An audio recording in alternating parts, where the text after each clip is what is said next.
Okay, so that's one piece of audio that we got figured out. Much appreciated, Bastion. How are you doing, sir?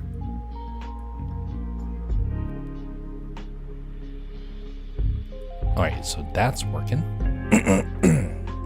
But still nothing for here. Test that.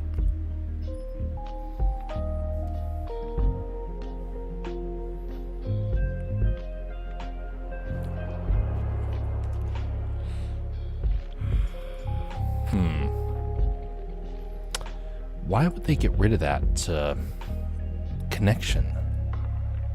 How is this not working?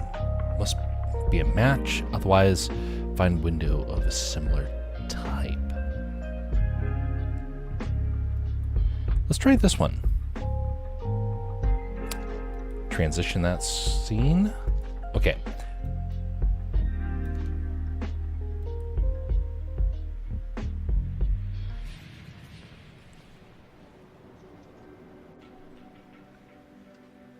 Nothing. Death Stars and oh, yep, indeed. Star Wars stuff's returned. All right, well, we don't have any game audio. It's not the first time that has happened, but all right, let's do this. Game audio is kind of important. So we're going to bring it back like that. We're going to tone out the background stream music. We're going to make it quiet today. It will still be there, just quieter because it's going to be otherwise echoing, or could be echoing.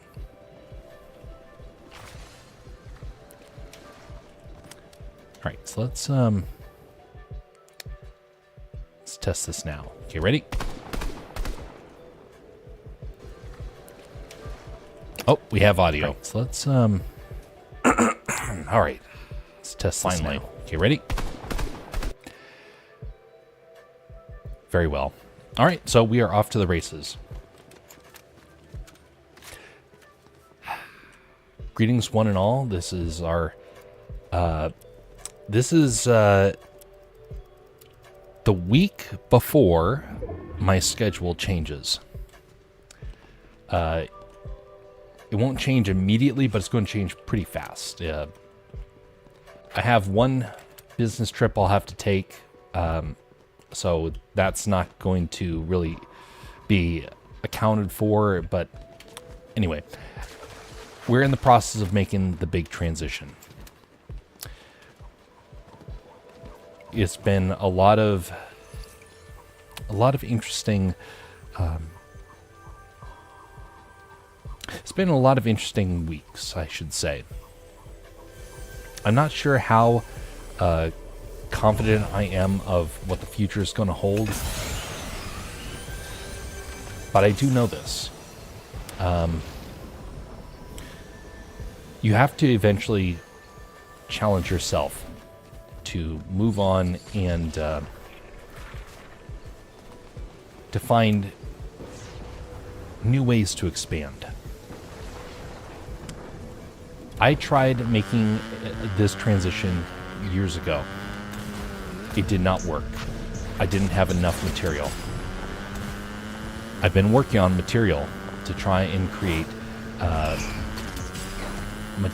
make content that will hopefully be able to make that dream a reality, finally. We'll see.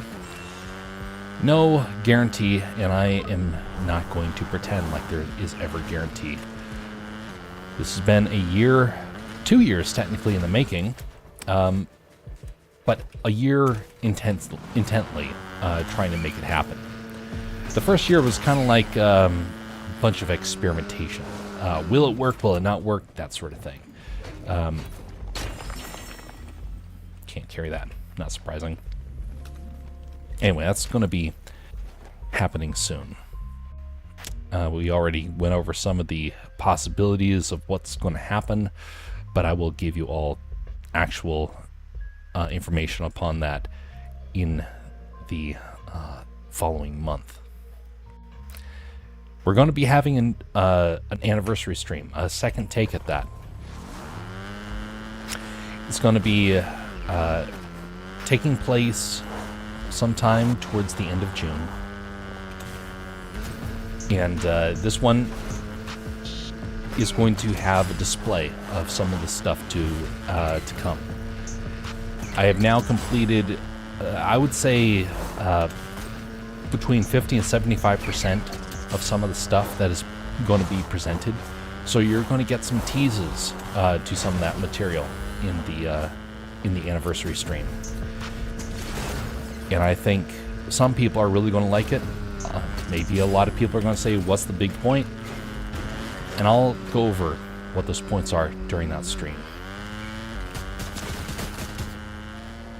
By the way, we have the rocket again. That's a wonderful thing.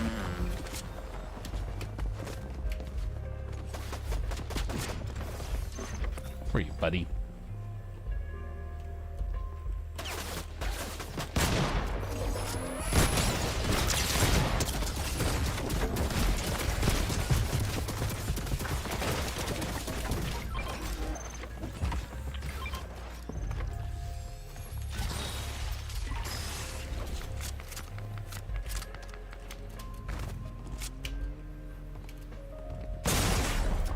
Oh no. Oh, that was close. Very, very, very, very close. By the way, folks, we're going to be going for about 2.5 hours. I have some deep thoughts I want to bring up later on, but we're going to save that for a little while. But it is there's some things that have been on my mind, typical. So we'll cover that in a while. For those that are curious, either if you're watching today or you're watching this somehow in the future, these games are open to other people to participate. If you want to be on the microphone, you have to be an alpha. To become an alpha, you have to be a part of the community for a certain amount of time, and I have to verify your age. We're still working on the rules. I've not solidified the rules because we've had a couple of glitches. Well, no, okay, not glitches. We've had some problems that have occurred. So thus, I have to reevaluate those. Those will be announced during the anniversary stream, around the same time as the anniversary stream of Castercraft. I need some shield. There we go, shield. So if the Death Star is in the sky, does that mean lightsabers are back? That'd be a nice thing if it was. I miss the Force abilities. Those were a lot of fun. A lot of the things that I really enjoy eventually disappear, mostly because pro players don't like them, which I can understand. But I'm glad they also don't stay forever, because then that means new and neat things will eventually come into play. Things like this rocket. Not really all that useful in combat, but it's a fun item to use.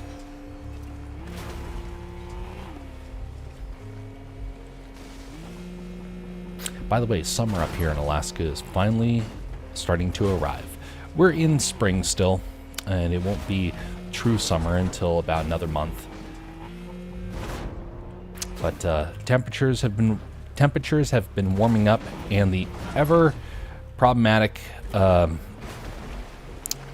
dust has started to arrive. It's like having a pollen. All this silt just goes up into the air, and it causes severe headaches. I've been having headaches throughout the last few days. They've been pretty bad today, but that's because they've been sweeping quite a bit. So we might have to take a pause during the stream so I could get the air conditioner set up. Because it is 81 degrees in here, and keeping the window open doesn't always work out because of all that dust. We're not quite to 24 hours of sunlight either. That's going to be a few weeks away. I need a baseball bat.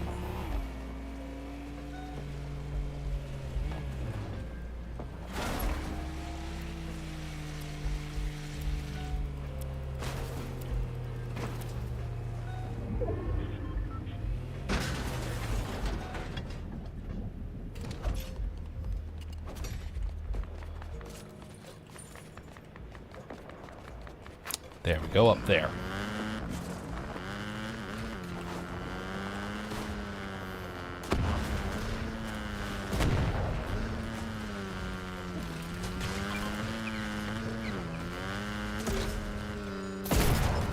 Oh no. Didn't deploy. Why? Must have been too steep of a surface there.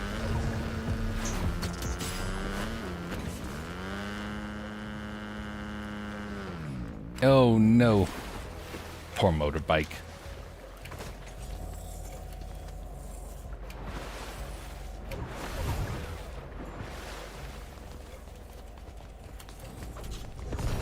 All right. Rocket Man. Rocket Wolf. Greetings there, TW. Long time no see. What's up? Things have been pretty busy, I will say. Very busy indeed.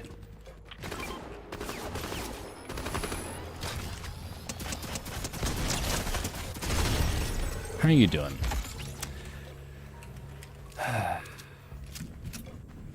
This time of business, though, is starting to come to an end. I gotta say, I mentioned a while back that there was a risk of, potentially having complications with employment. Well, thankfully, those have been resolved. And it turns out that we're in the clear, but for a while, it was uncertain what was going to happen. And so that was one of the reasons why I had to take on full-time, just in case something was amiss, and I needed to put my best foot forward.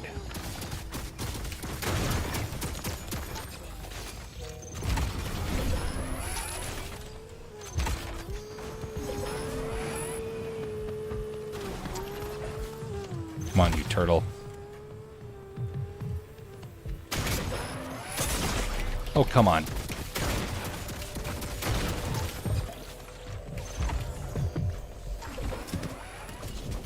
Rocket time. Yeah. Ooh. Oh, golly. Oh, golly. That was close. Boy, this takes a long time to fire. Was it like that before?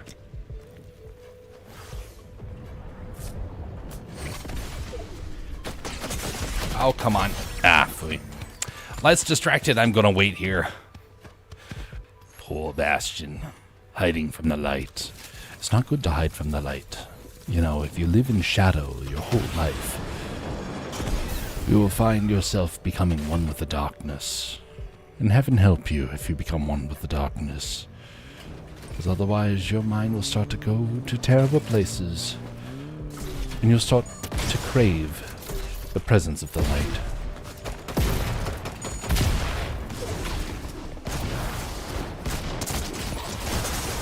What the? Fire Fist? Oh, I gotta try and find that.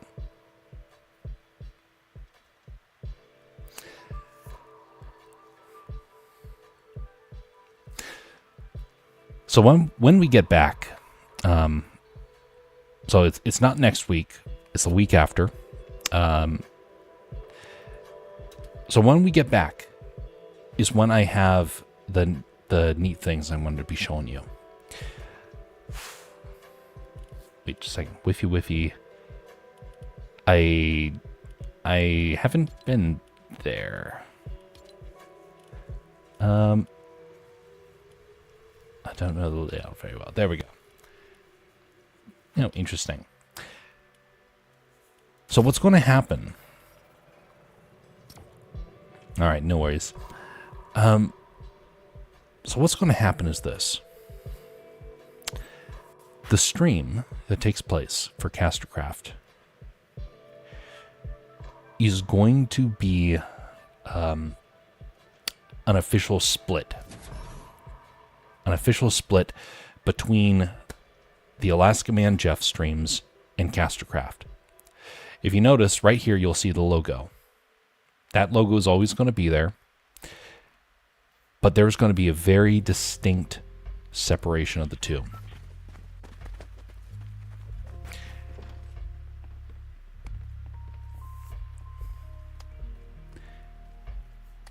During that time frame, we're going to see a shift of focus away from doing general streams for the most part, and they're going to be a bigger focus on trying to make longer form content, and that will be on the Castercraft side.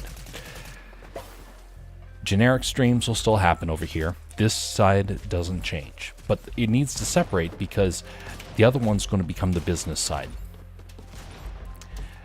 I've been trying to work out the kinks for a long time, and we're almost there. What is that? Well, time to go inspect it.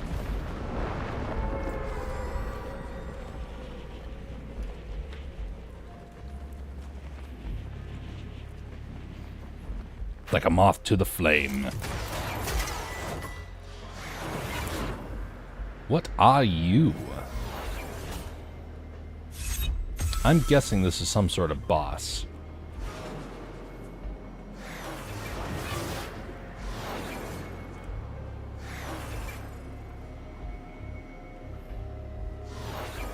Oh, you're trying to access the portal, are you?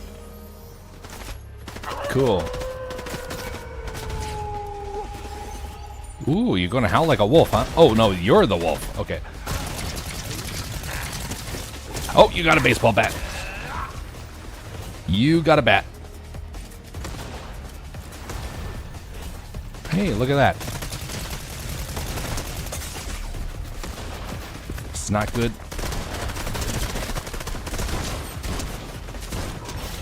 Okay. 2. Yes. Bark, bork. Bork, doggy, bork.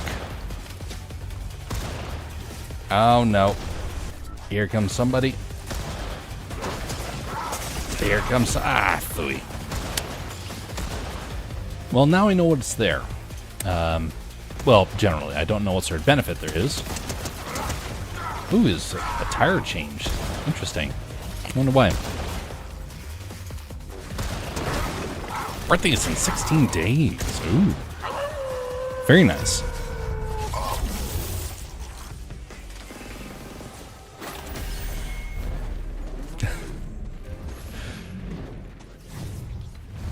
Can't go live till 1,000. You're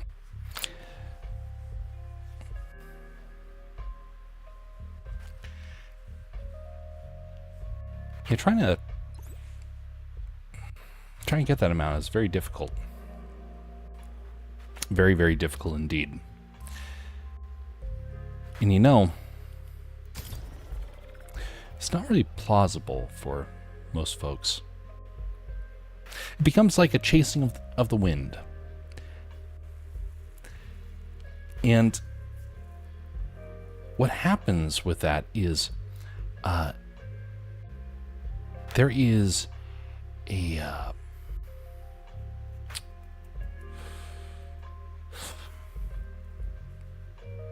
well, there was this guy that I've mentioned before, and he had a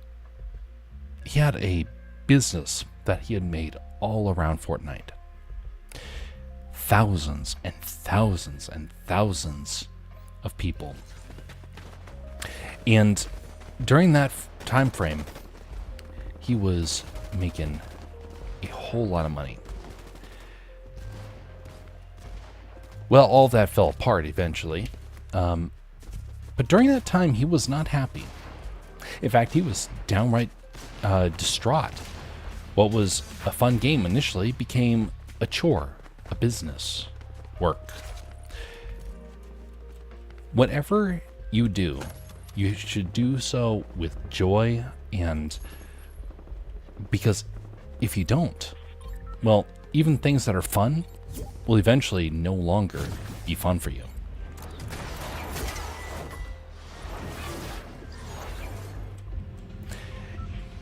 There was, there's that portal again.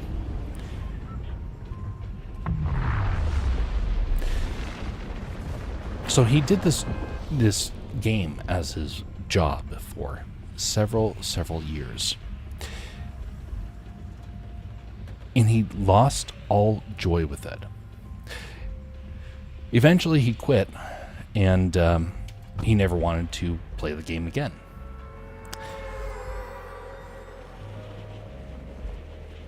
It's kind of interesting because I've never really gotten bored of work. Like, my work, even when I was working at Amazon and I was just packing boxes, I would tell myself stories. I would do anything just to be able to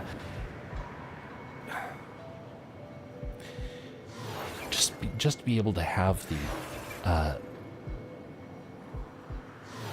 the opportunity to think and dwell on story ideas.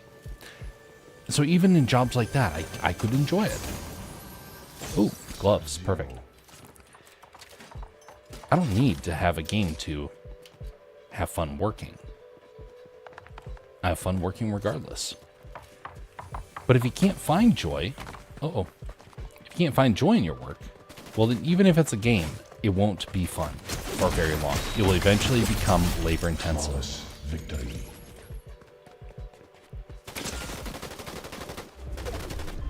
Discord link? What happened? Oh, close. Did your Discord disconnect? That's a problem. Okay. Oh, I need health. I need health. Where is health? Someone's here. Someone is here. Is that a bot?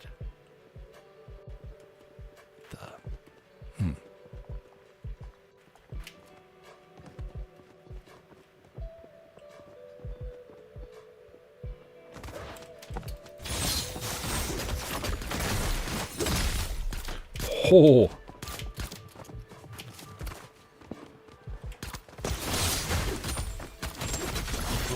Oh, that was close.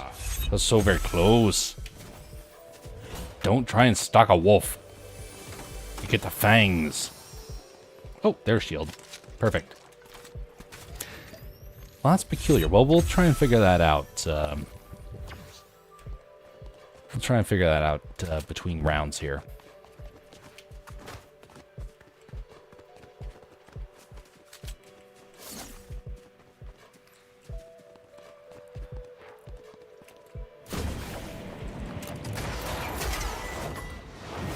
All right, health. Oh, rocket.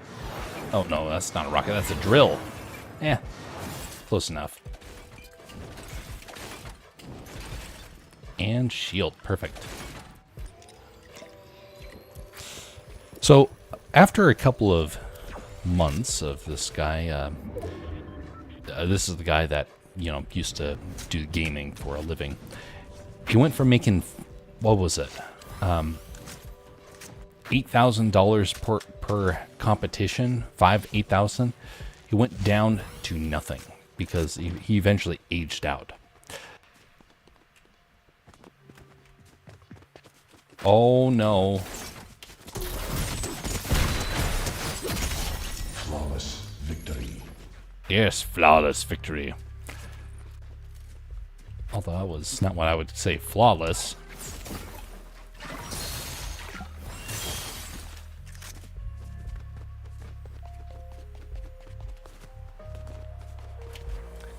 So eventually, he started to panic.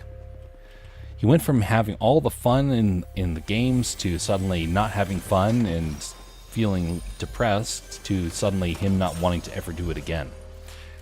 And by the time he realized that, well, he didn't have to and his career was over, then that's when the panic really set in. And I felt sorry for him. We never went back to his streams. We used to do raids, and we never went back to his because I realized it was unhealthy. it was starting to eat away at him.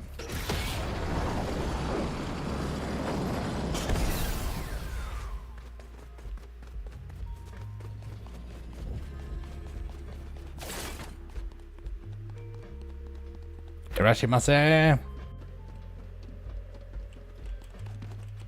I gotta get back into practicing Japanese over the summer.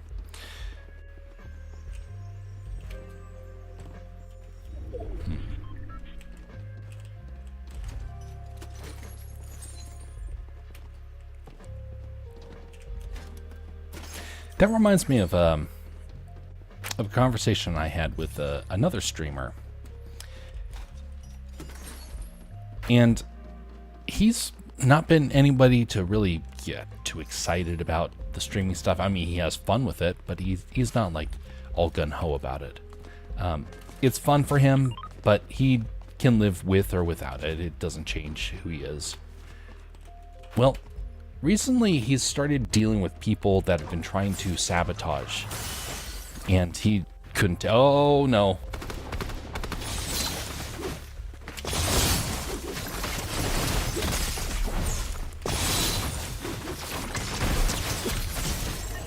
Man, so close. So close. All right, let's see here. Maybe Discord will no longer have this problem. Let's see here. Copy. Does it? Nah, it doesn't do that. Why does it not want to do this? Copy. Hidden use copy button. Copy. And it doesn't do it.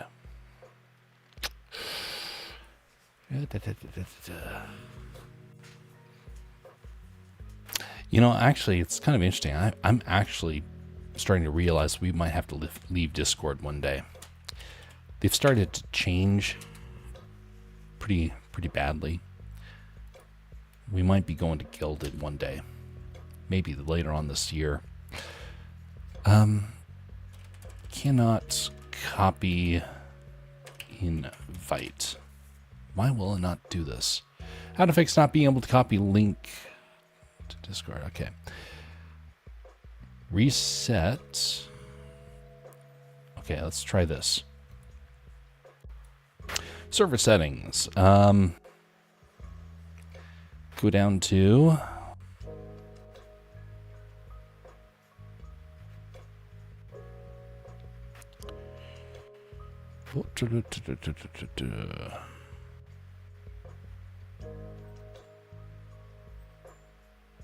huh.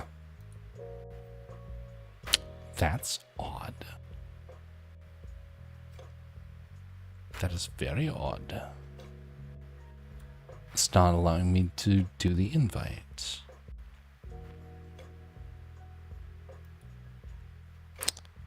I mean, this has happened before, but I thought after the update that this would have been resolved.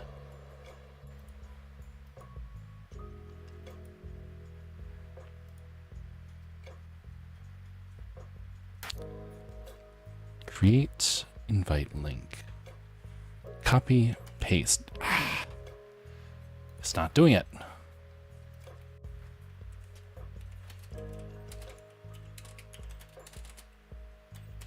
Says hidden. Why does it always say hidden? Invite link hidden. What is going on with this? Oh, that's what's going on. Oh, okay. Disable. Ho, that's it. All right, now I understand. So apparently this bug was figured out 7 years ago, and the bug still persists. Ta-da. So what happens, apparently, as I understand,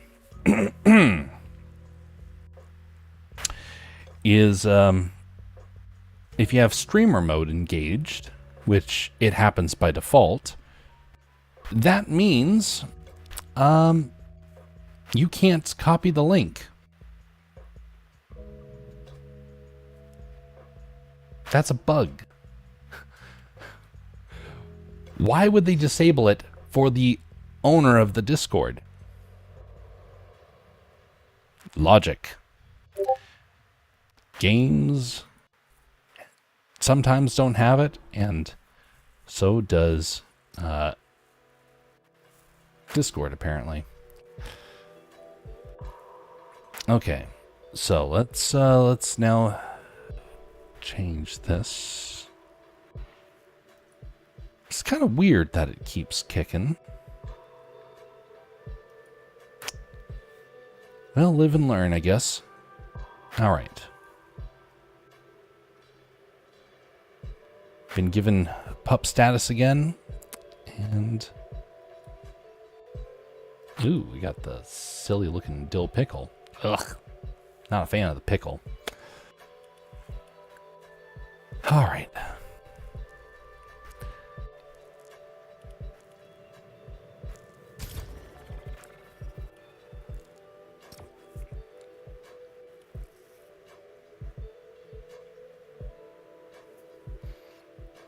Indeed. Indeed.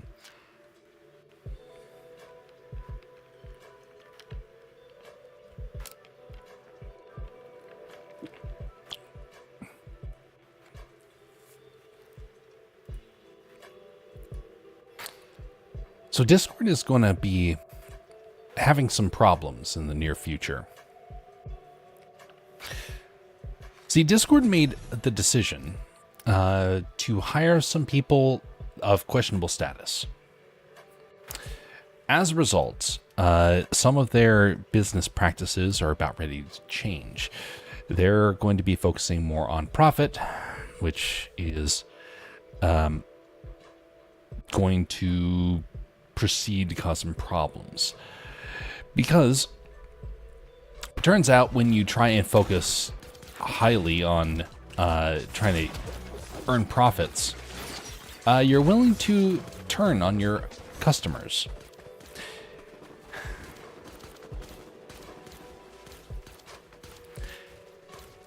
So, what ended up taking place is, let's see here. Oh. Let's see here. What happens as a result is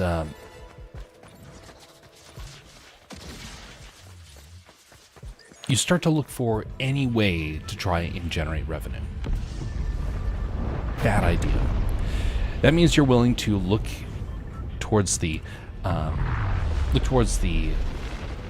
customer as almost like cattle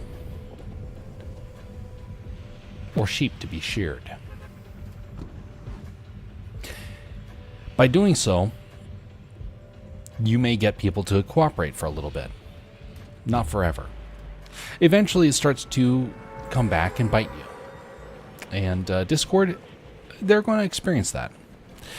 I myself am very sensitive to that sort of stuff. I do not like being taken advantage of, especially by company. So the company, obviously, is going to eventually have to be replaced by something else. That's why Gilded is probably going to become the solution. It'll be a little while till I make that final decision. It's probably going to be a good month or two until we see Discord start falling apart. By the way, it already is. But when it gets like unbearable, that's when we'll start to migrate to another location. But I still like Discord, and so it's not like I want to jump ship on it. But I don't like the fact that they are not willing to think about the customer first and foremost. Not a good look for a company like that. If Discord is having financial problems, I can understand. Make it so that you can pay for the service, but if they start going into microtransactions, I'm going to get very, very frustrated with it.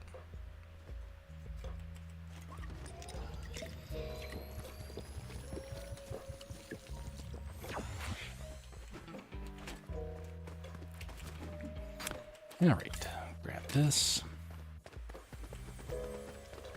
No lightsabers, which is unfortunate. Really would have liked to have had those around. At least we have these gloves still. There we go.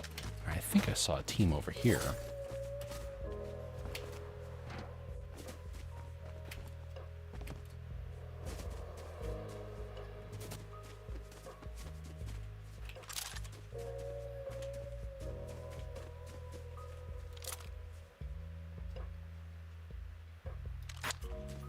Well, they've opened things up down there. Did they stay or did they go? Foe. Where did they go?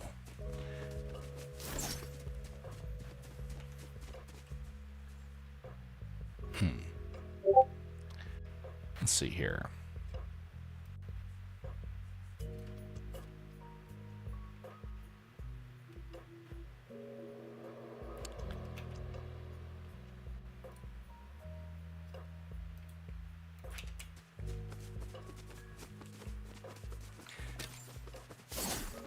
So two things took place over the last 24 hours. Two things that I wanted to bring up. First off, there was an occasion that came up and... Uh-oh. Okay, there they are. Aha, I knew you were in the area.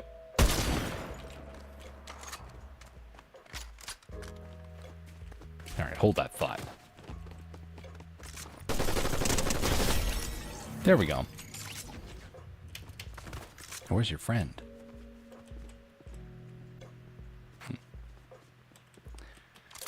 So during this last day or so, what took place was something I overheard at a business. Why can't I get up that? I overheard some people talking at a business, and during that conversation, one of the things that was brought up was escalation. And during the escalation discussion, what ended up taking place was there was a very clear disagreement that was taking place. And things were escalating. One person definitely wanted to have kind of the last word. They wanted to be able to make their point and to basically have someone agree with them, and that be it. The other person wanted the person to agree with them, but they were not going to make or break over it. How do you de-escalate things?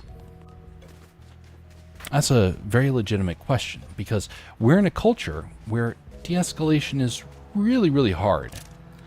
And if you have a... Oh, is that a bot or is that a person? Oh, it's a bot. Okay. If you have somebody who wants a fight and someone who doesn't, they're still going to end up fighting. That's the takeaway I had from that. No matter what, you can have one person that tries to find a peaceful solution, a peaceful resolution. And in the end, if people don't want that, then it isn't going to happen. Because it takes two people to fight. But it takes one to tear down all communication. And though there wasn't a reason for the fight, it went from nothing to being something where they split over it. And it became a fight. And the person just got up and walked away. One person wanted to fight, and the other one didn't. I've seen that actually play out quite a bit over the last couple of years. A whole lot. It was worse when I was at college. But lo and behold, well, turns out that as time has gone on, it seems like people are getting even more angry. People want even more conflict. The world right now is in conflict. There's so many nations that want to fight. There's a lot of people that don't want to fight. But the people that want to fight are the ones that are going to change things. They're the ones that are going to force there to be conflict. And so if nations struggle with this, obviously we as regular people, we're going to struggle with that. So how do you start to de-escalate it if someone wants to fight? Sadly, there's not much you can do. But what you can do is change yourself.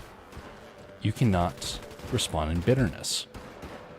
You can make the very distinct choice to try and find compromise, even if someone doesn't want it. You can say, hey, I'm willing to say, oh, there he is. Oof.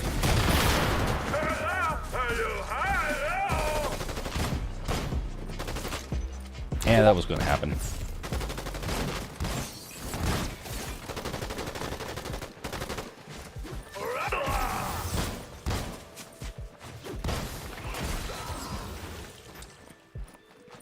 I wonder where's that guy's friend? Is he the pea pod that I saw? Or was this guy the fella from earlier? Interesting.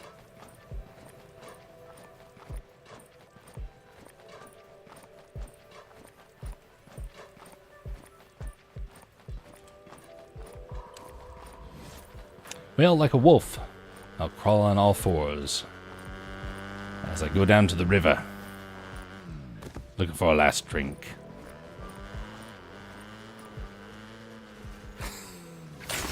Wolf with a floaty. Goofy.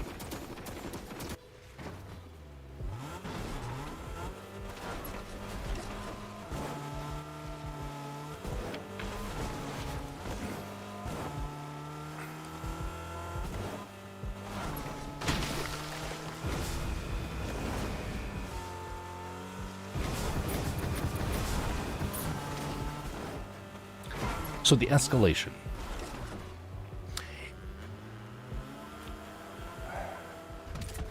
That couple that I saw, that has been one of probably 3 interactions I've seen like that in this last year.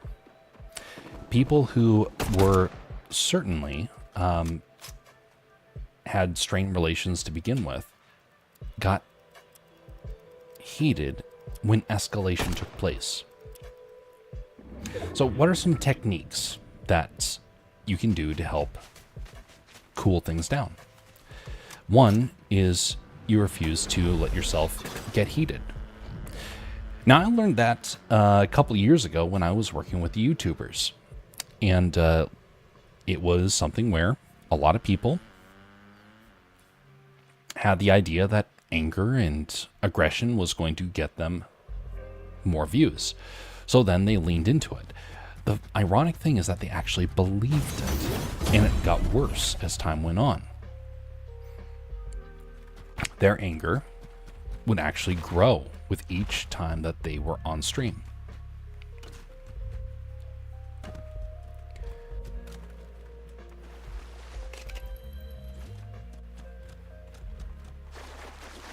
But if they had learned to be at peace with that, then there might have been fewer problems that could have occurred. It probably would have been a lot easier for them. Now, if you have somebody who's a friend who is, let's say, is flighty, who is easily angered, you can't change who they are. But neither should you roll over and just look the other way. Eventually, it's going to come back to where you're going to need to take a stand, for better or for worse, and people are going to have to learn to live with it. But you shouldn't do so in a mocking way. You should do so in a humble way. Greetings there, Jess. So what do you think of the teaser video for the new Star Wars season? You know, I gotta say, I actually haven't seen that. I saw, well, I saw a piece of it. I got distracted. I didn't watch the rest of it. But I have seen a couple of posts about it. The ones that have been posted in the gaming area. And I like a lot of the different elements that have been added in. I'm not too keen about kind of the about the lack of lightsabers right now. But alas. You see, there will be force lightning and the plane and the planes. Now, I saw about the planes. I didn't see about the force lightning. I'm glad. Force lightning, very good. And by the way, thanks to TW for getting me back up there. Much appreciated.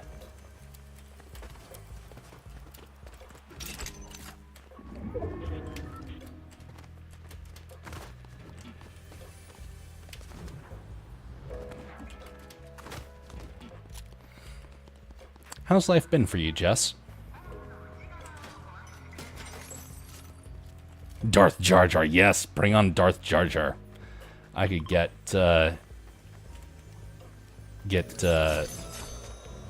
happy for that. We'll see. I still think that Darth Jar Jar is going to really become something that appears one day.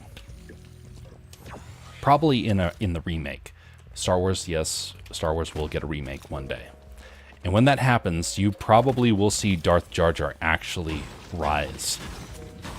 Isn't that weird to think that one day there will probably be that sort of a take? I mean, just look at what they've done with other remakes, and you'll definitely see things like that.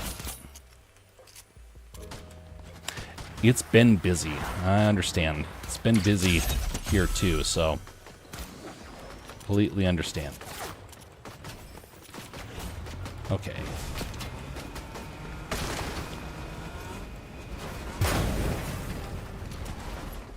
Oh, golly. That didn't go so well. Ooh, that was a good hit. At least this guy's not a very good shot. There we go. Well done.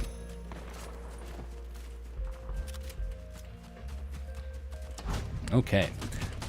Swap out weapons here.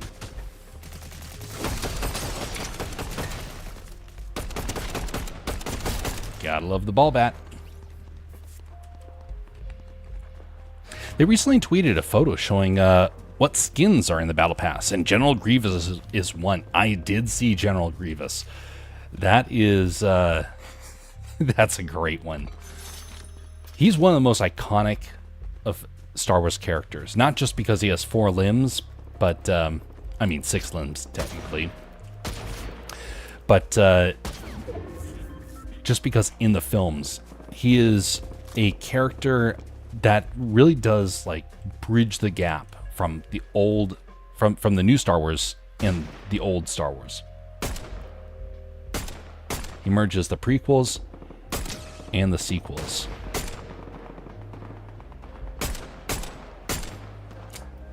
Like Lucas said, he wants things that rhyme. And Grievous definitely... Oh, yeah. Yep, indeed. Come back for that. I was just getting some extra ammo.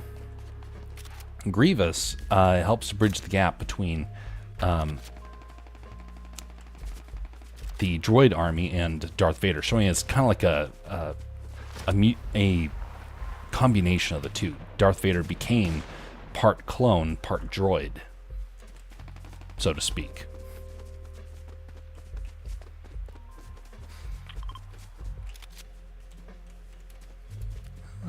Yeah, that is towards the center. I'm going to try and get some ammo right here. Then I'll loop back.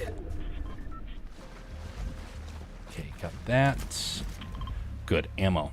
Perfect, just what I needed. Oh, and gloves. Yes, gloves. Perfect. Swap that out. Okay, there, I'm coming back. Here we go. Mace Windu was in the trailer. Ooh. That's a popular character. Oh, that was close. But that was well worth it. Got all the items that I need to go to the end game here. Oh, where's that shot? There he is.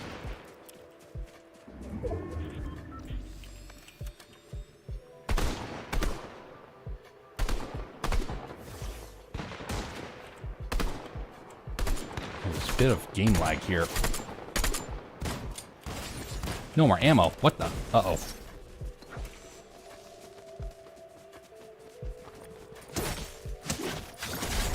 Perfect. Ammo. Uh-oh.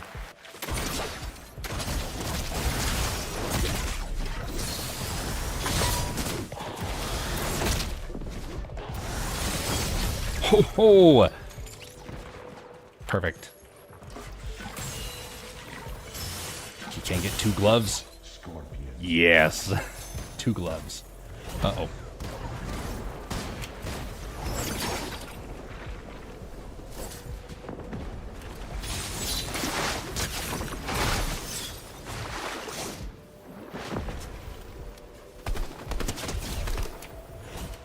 Good, got him. Ooh-wee. Gotta swim, gotta swim, gotta swim, gotta swim. Pardon me, buddy. Thank you.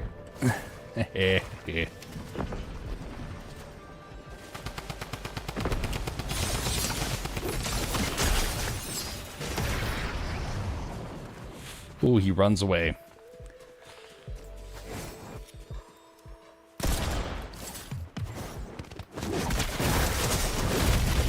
Oh, I'm down. But got the pickle. No more dill.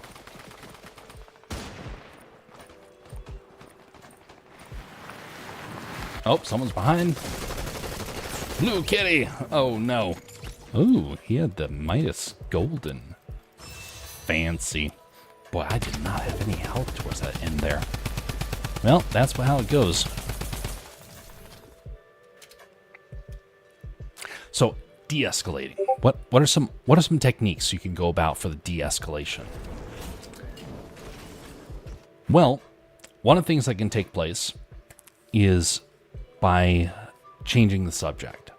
I mean, that's the easiest way to de-escalate. But it doesn't solve the problem.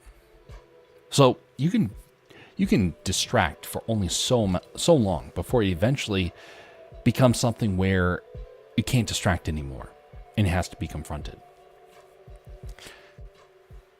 The other way is to agree and add a caveat to say, yes, I actually do agree with you. And there's some things I don't quite agree upon, and maybe my mind will change one day. But at least for right now, this is how I see it. That can help de-escalate. But what do you do when someone challenges that and you see that they actually actively want to have a fight?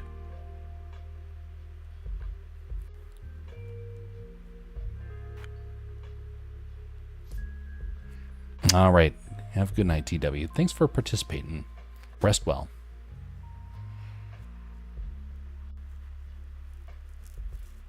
So for the process of trying to overcome that situation, taking a break can help. Now, I'm saying that as somebody who has taken a bit of a break from streaming. I have been streaming, but I have not been streaming regularly. And I tell you what, that changes a lot of perspectives. Same thing happens for other people when you have relationships or discussions with them. It changes. Sometimes it can fix the problem. Sometimes it just delays it. but it's a good way to try and reset priorities. I have become very adverse to cutting people off. A lot of it comes about because I took time away from a conflict. I sat back and I saw how that conflict made things worse. It made things so worse that it ended all communication permanently.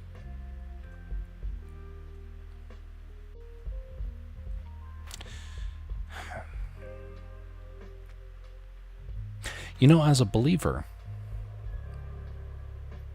I see that God wants us to engage each other in the day-to-day lives that we have.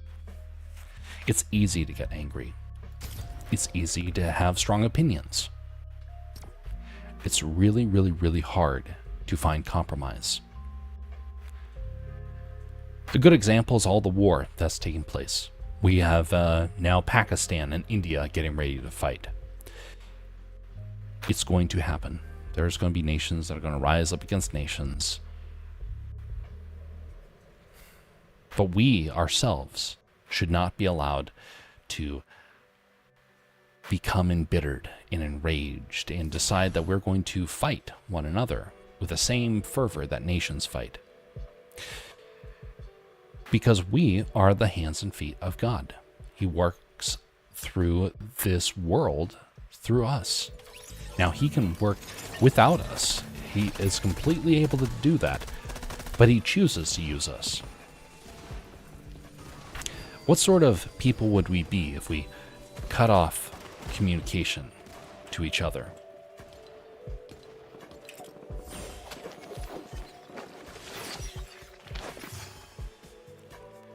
What sort of people would we be if we decide that, you know, we're just not going to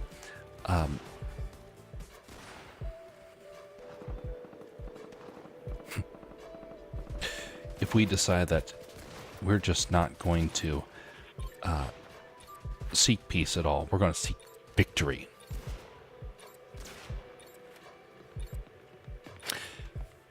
If you've ever met people that are victorious, people that are cutthroat and victorious, they exist. I've known actually quite a few people. They're not happy. You probably notice a trend. I know a lot of people that are not happy.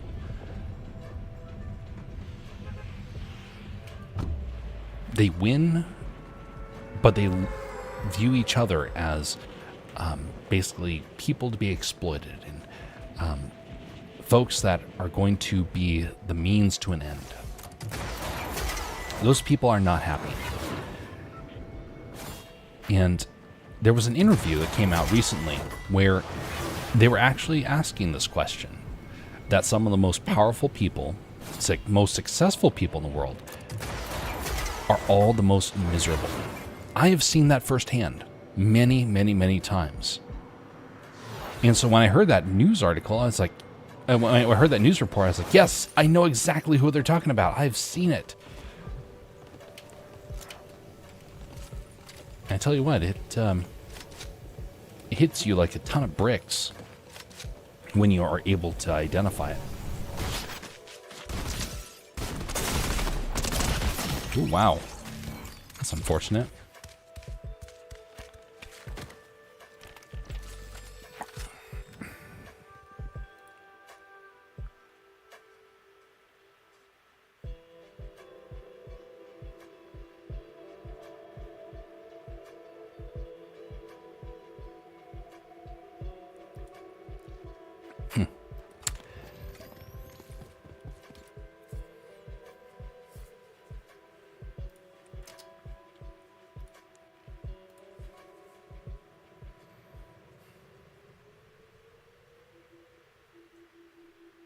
Success, but at what ends?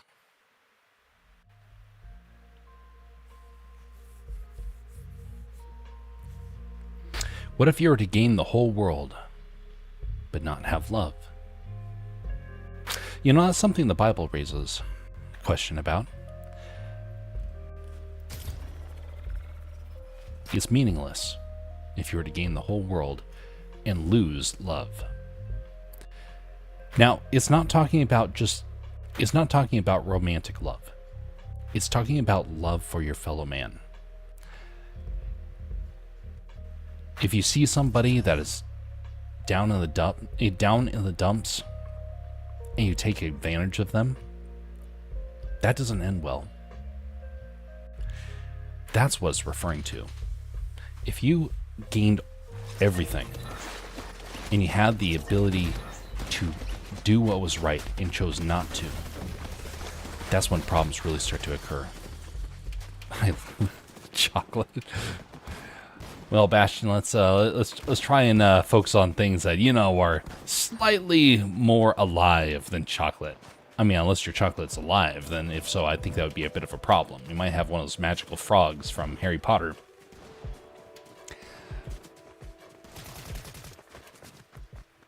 But being able to care for a friend, a family member, to feel their pain in that sense and to embrace them through it.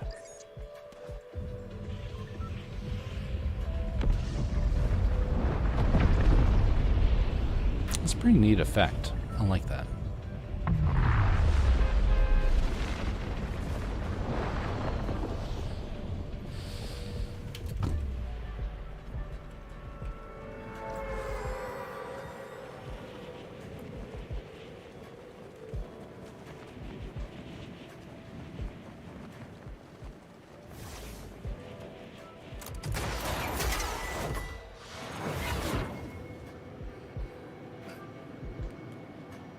But de-escalation can help resolve a lot of those fears, a lot of those angers that people have with each other. Because I can tell you this, there are people in this world that once they start going down the path of bitterness and anger, they will not pull back. It becomes a source of pride.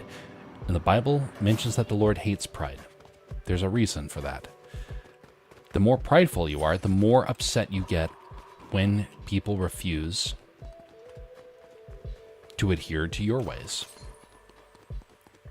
Look, I can have all sorts of strong opinions on things, but if I hold to them with bitterness and anger, trying to... Oh, someone's here. Oh, no, this is not good.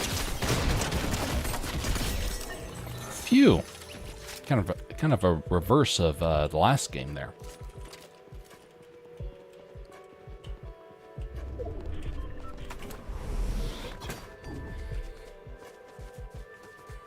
Humility is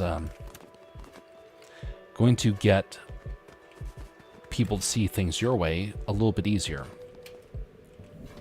Because in the end, in humility, you're not desperately trying to get other people to adhere to your way of thinking. I mean, you're never supposed to stop trying to convey truth. But in telling truth, do not become a force that causes people to doubt. Take the knee in that sense. Don't try and force it. If people are meant to see things your way, it will happen.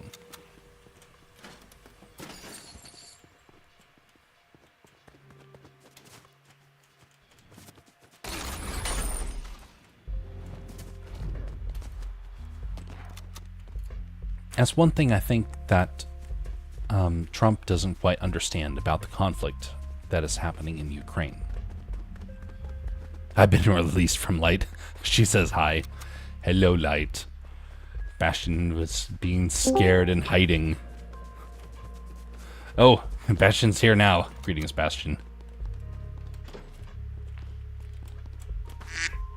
Whack.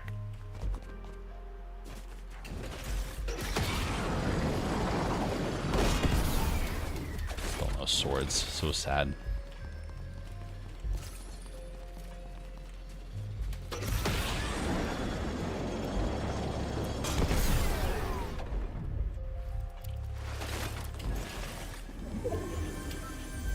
Gotta find me a baseball bat.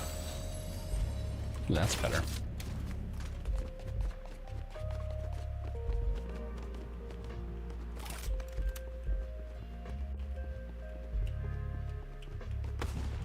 Oh. I hear you, buddy. I'm a-coming.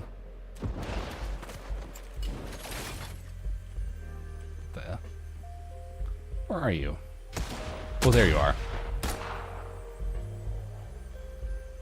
You're over there.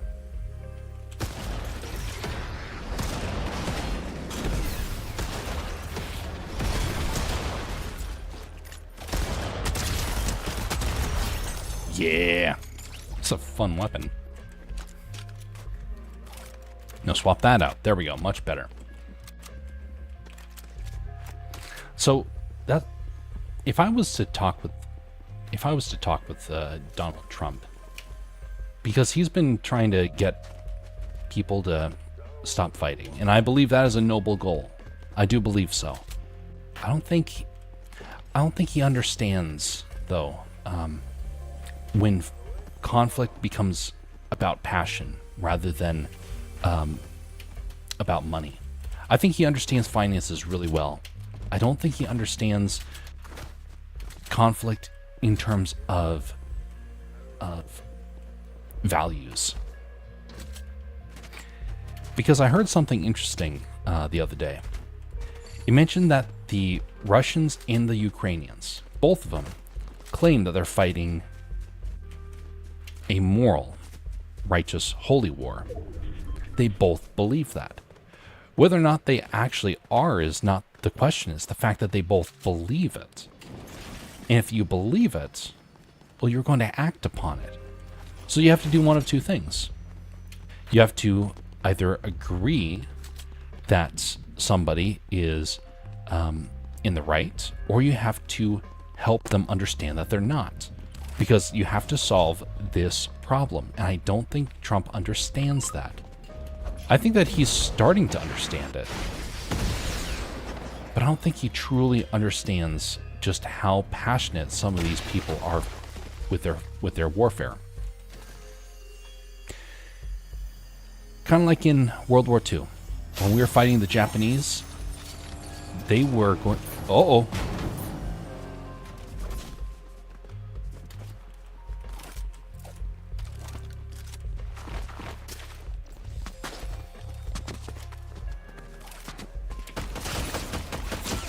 Come on, rocket time.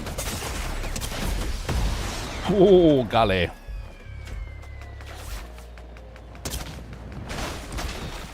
Dang, he hit hard.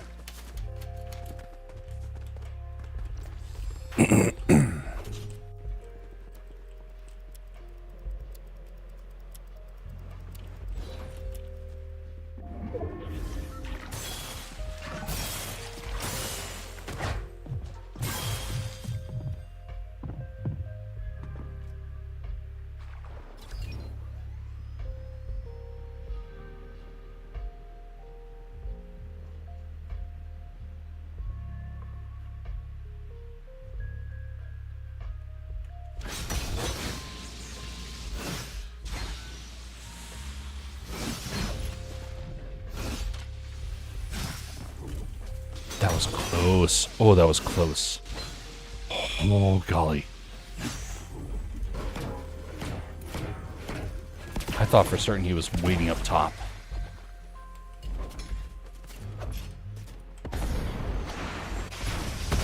Okay, so, like I was saying, how do you get people to stop when they believe that their side is correct, regardless? They believe that they're right on both the Russian and the Ukrainian side. How do you get them to stop fighting? Well, first, I believe you have to realize that there are things that people want to fight for that are not just material. I mean, sure, the leaders might be fighting for stuff that's material, but not the citizens. The citizens don't benefit from the material in the same way. So, thus, you have to try and get the citizens to understand that they've made a mistake, just like I was starting to mention earlier about Japan. the war with Japan was so difficult because the Japanese wholeheartedly believed it was their duty to fight to the death. And once that narrative changed, suddenly their whole ambitions for empire changed, and they became one of the greatest nations of the modern era. Their mindset had to change, and I think that both Russia and Ukraine, both of them, their mindsets both need to change. But how do you do that? If I was Trump, I would be doing two things. First, I would be trying to offer a financial incentive for them to stop. That way the leaders stop their fight. Second off, I would start having representatives go to both Ukrainian and Russian people. I would open up dialogue and say, hey, why are you all fighting? And what can we do to help you stop? Because I think that a lot of them would say, hey, we do want it to stop, but we need to have X, Y, or Z. Maybe it's something we've never even thought of before. But you can find ways to get people to stop fighting. You just have to find out what is agitating them. What is causing things to accelerate. Or like what we mentioned earlier, to escalate. Just like with relationships, like that couple that I saw that was having problems, that was fighting. One side wanted to fight and the other one didn't. How do you find out who's the one accelerating the agitation? Once you can find that, you can start to reason with the reasonable people. And believe me when I say it, there are reasonable people on both sides. In fact, some of the greatest thinkers of the modern era, well, modern meaning like within the last 200 years, some of the greatest thinkers, some of the greatest theologians were Russian. Like when I think of Imperial Russia, I think of a nation that almost was saved. They're almost spared the Red Revolt.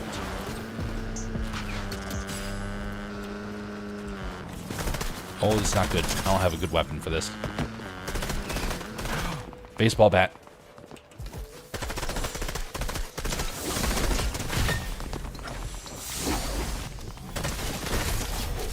Oh, that was close. Baseball bat for the win there.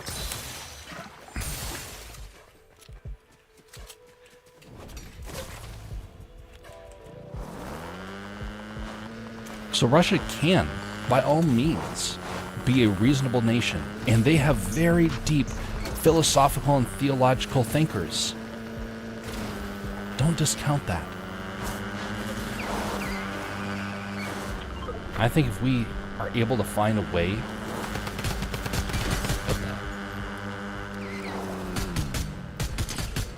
if we can figure that part out to help reason with the Russians, I think we'll find their conflict will dry up. But here's the other thing. You need to have people that know the cultures. I don't know the cultures. I know a little bit about the cultures.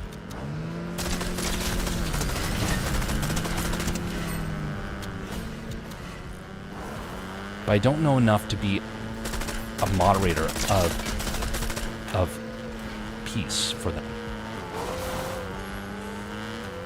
I just know that there is a need for a solution, and nobody is addressing the value side.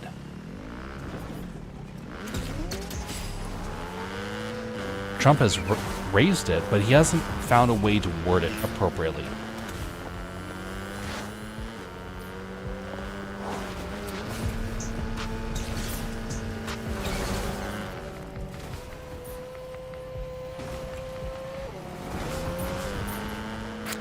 Chasing me quite intensely there. See, I'm on a motorbike. That means I do have a chance to get away.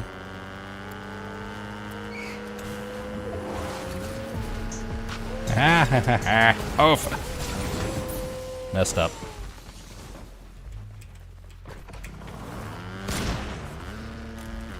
close one.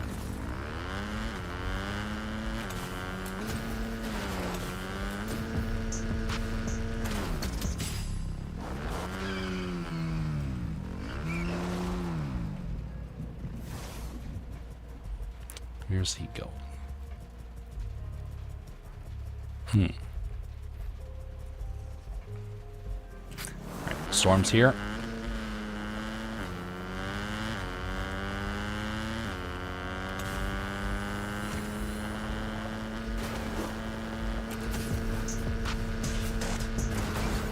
I really do wish, though, that Trump would get some theologians to help with brokering a peace deal. Because he's tried the financial method, and I don't think that will work. And so thus you have to try and think in a way that both nations can basically answer to a higher power. Their leaders don't want to find peace.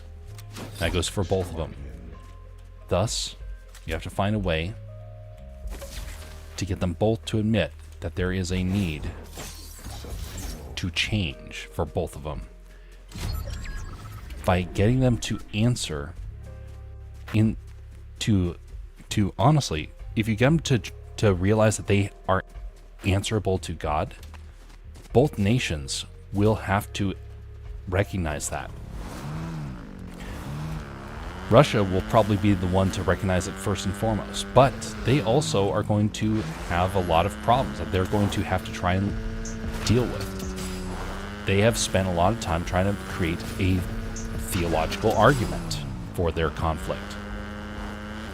You have to start to address it theologically, not financially. Otherwise, they're going to view it as the devil trying to tempt them.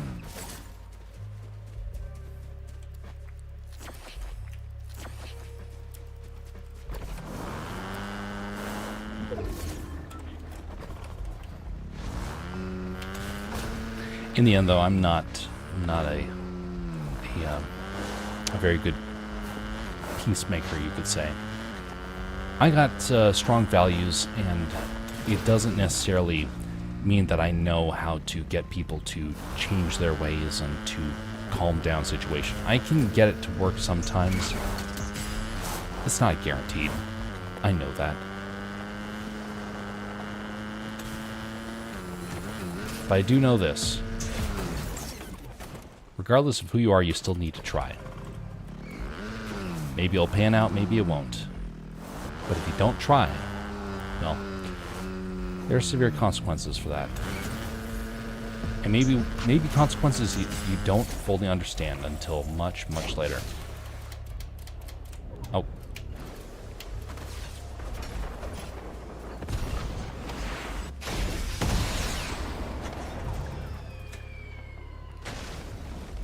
I missed the rocket. Wish it wasn't so long on the ignition there, though. That is a bit unfortunate.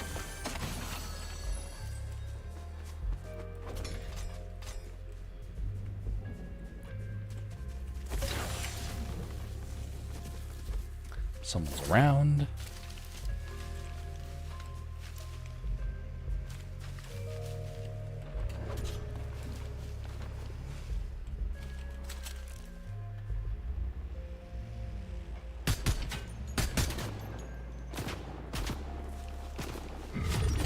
Hello.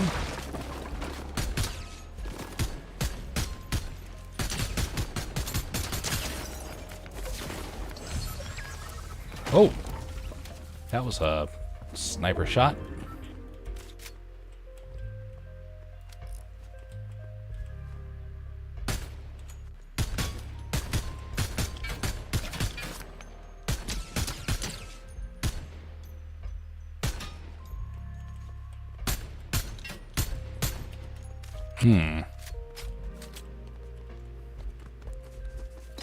I'm surprised I've survived this long.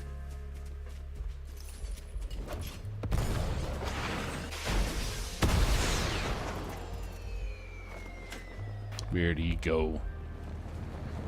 Come here, buddy.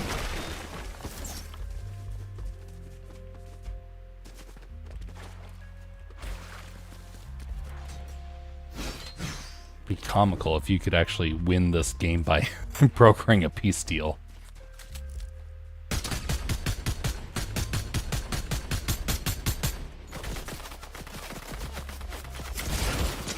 Ooh, wow, ouch, that hurt. What the? Oh, there's a second person. Maybe a third.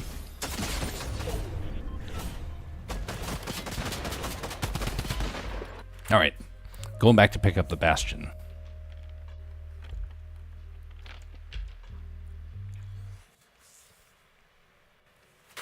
While I am... so I'm not going to be around for next week. I'll try and do something between now and then. And then I'll be out of hand for a couple of days. After which, I will come back and make the announcement of when the anniversary stream will take place.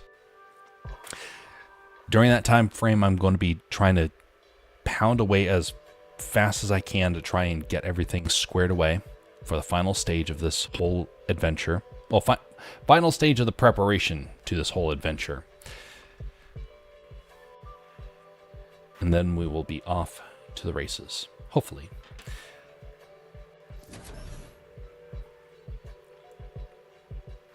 I will be putting out some social media posts starting next week as well. Those social media posts will be in preparation for the anniversary stream.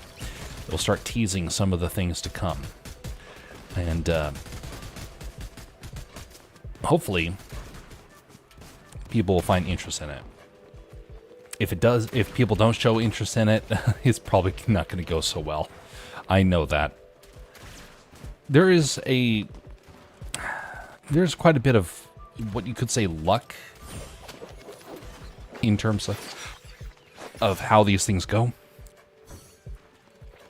There's luck, there's kind of scripting for who's going to find success, who's not.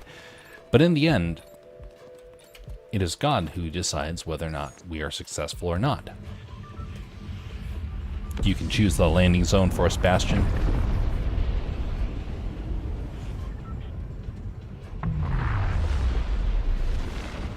Ooh, fancy. Alrighty. Here we go.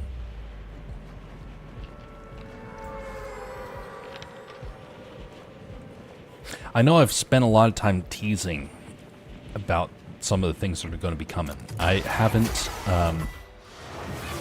said outright more than 2 or 3 times, I think, of what it is specifically that is going to be coming out. And it's not going to be like coming out like immediately. It's more like the announcement that it's getting near its completion. But one of the things that I can tell you for certain is going to be happening is you're going to see a brand new Castercraft website. And this thing has been in development for a long time. It's nearing a complete business stage, and it is looking snazzy. Does it still have room for improvement? Absolutely. It will always be improved. I will never be happy with it. But I'll be happy enough with it for the first bit of material that I'm putting out. After which, you know, there can be debates about whether or not something's working out or not. But it's going to have user interface. It will have a user interface for people that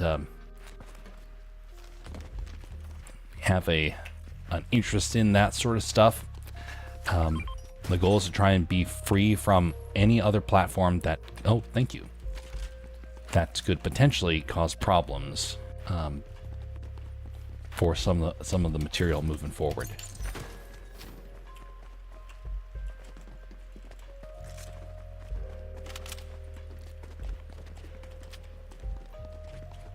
Having the Among Us skin on the back of that Stormtrooper is a great addition.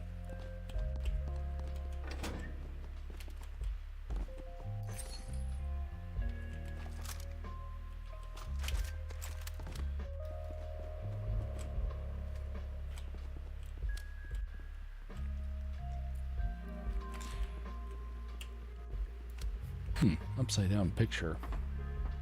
Wonder why. Let's wonder if it's like Easter eggs or something like that. Oh, thank you.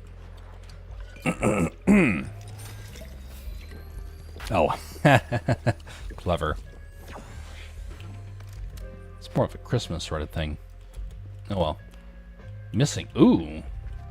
A sheep is missing. Well. Contact whatever that is.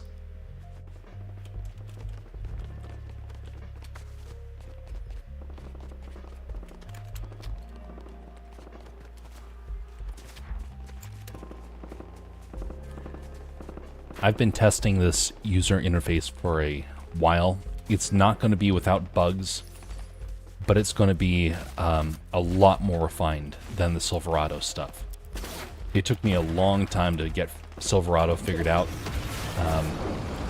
This is going to incorporate some of those features of Silverado into this new platform, and it's going to have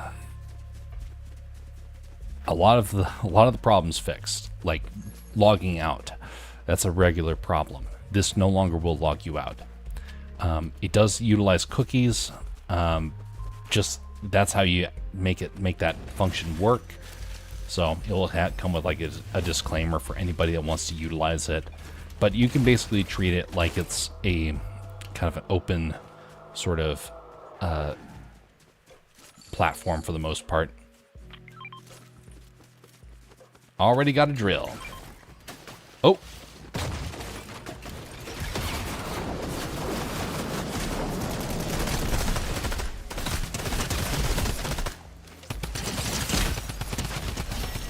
Haha. Huzzah. Oh, they don't have any baseball bat. I'm quite put out.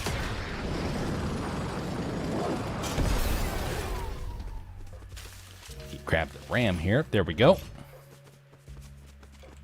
Grab the Cybertruck, which doesn't drive well in Alaska, despite what Elon Musk wants you to think.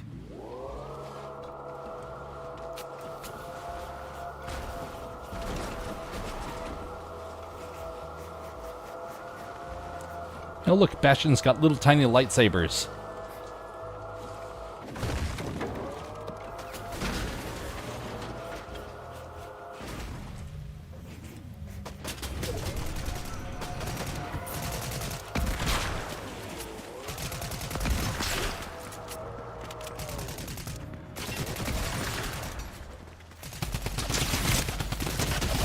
Yes, you shouldn't have fought us.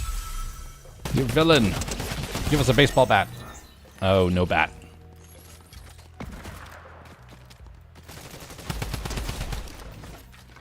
Mr. Taboo. Poor Taboo. It was taboo to shoot him.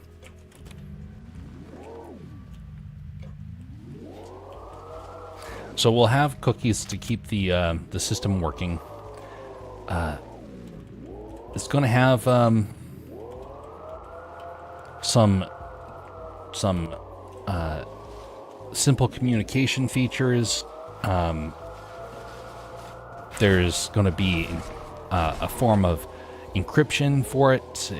It's been a lot of fun to try and piece together, but man, it has been difficult as well. You know what? I have no idea if this site is going to work long term. But you know what? It does everything that I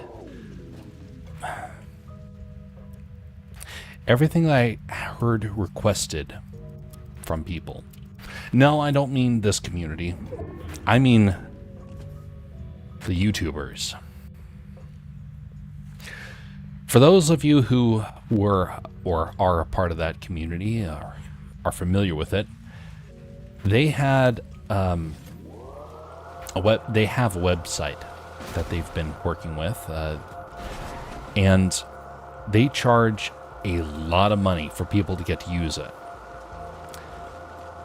It's outlandish how much they charge, and it doesn't offer anything interesting, anything efficient. And during a conversation I had with the leadership of that team, I gave a list of requests for their web team. Golden Llama.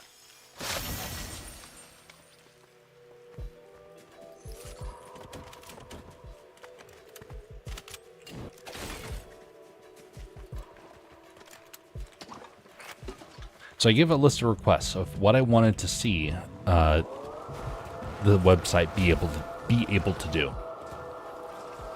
It was trying to fix the problems that a lot of people were mentioning about. It was going to fix bugs. It was going to introduce features that people were requesting. And I thought, you know what? Why shouldn't we be able to pull this off? And I was told, well, it's because we don't want to get sued.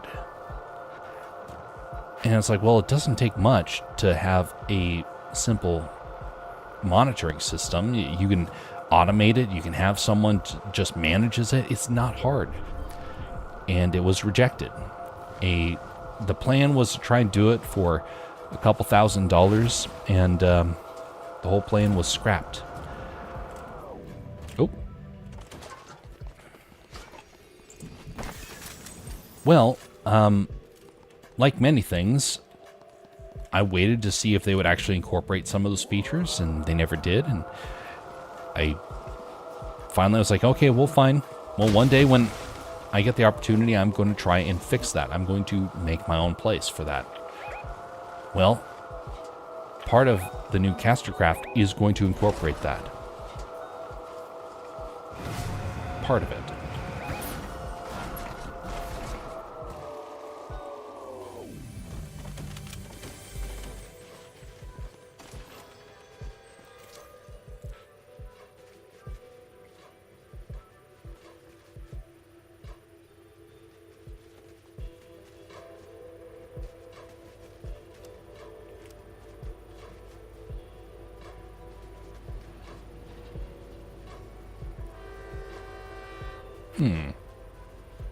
Where is there? Oh, there, but there they are.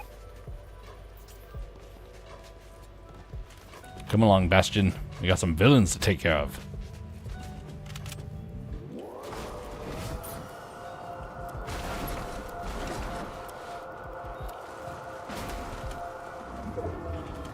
Okay, they're right ahead.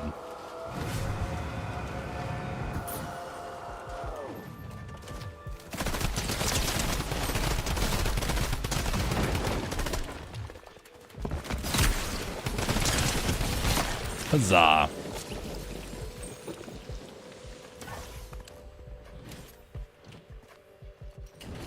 Wait a minute, I dropped the weapon.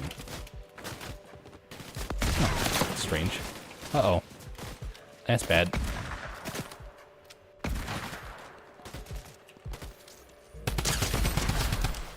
Take out that banana. Make them split.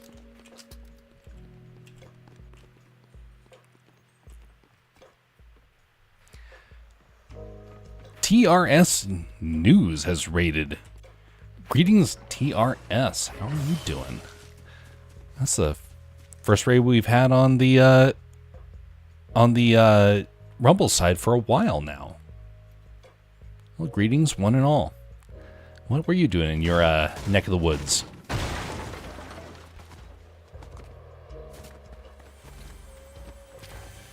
Greetings, one and all. It has been, let's see here. Oh, that's a lot of emotes. Thanks, folks. So what was the activity, or what was the discussion taking place today?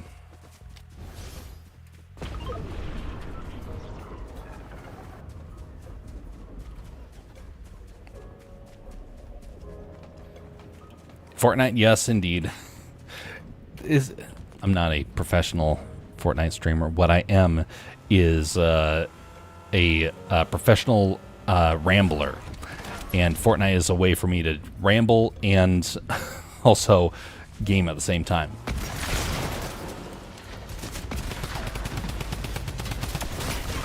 Oh, great. Come back. Oh no, oh no, no, no, no, no, no. Get away, get away, get away. Hokey smokes. Hokey smokes. Well now. Thank you one and all. Oh my goodness. That is a first. Thank you to Squirrel for $1 to say your shoe is untied, and to Republic Sentinel. Much appreciated for the subscriptions there. That is very considerate and much appreciated. Can't go wrong with Fortnite. Oh yes, you can go wrong. You can be ineffective, and some nights we are very ineffective. I get too stuck on the rambling and I don't pay attention to what's happening, and things don't go so well. Well, for those of you who are new around here, I am someone who got into streaming a couple years ago. I got into try and help streamers troubleshoot techniques for their OBS setups and things like that, and doing video editing, and finally got into streaming to try and, well, understand what they were going through, and have been doing it ever since. I've been trying to get into art and animation. That's been kind of a little bit all over the place, kind of like this weapon right here. Some weeks it's effective, some weeks it's not. But either way, that's been my main focus. I've gamed for Fortnite just to have community opportunities, as well as, like I said earlier, to ramble, which I do a lot. Greetings there, Liz. Okay, just saying, let me get caught up, folks. It is a new experience to have this much chat that's taking place. Much appreciated for the request for the follow, only if you see fit. And by the way, I welcome both likes and dislikes on the stream, because you know what it tells me? You're flesh and blood. Because bots, they don't like to like and dislike. They tend to just come by, do whatever. But I'm somebody who's deeply anti-AI and anti-bot. And so whether you like the streams or you don't, I appreciate you taking your time to at least come by and visit. Oh wait, I want to grab that before we go much further. There we go.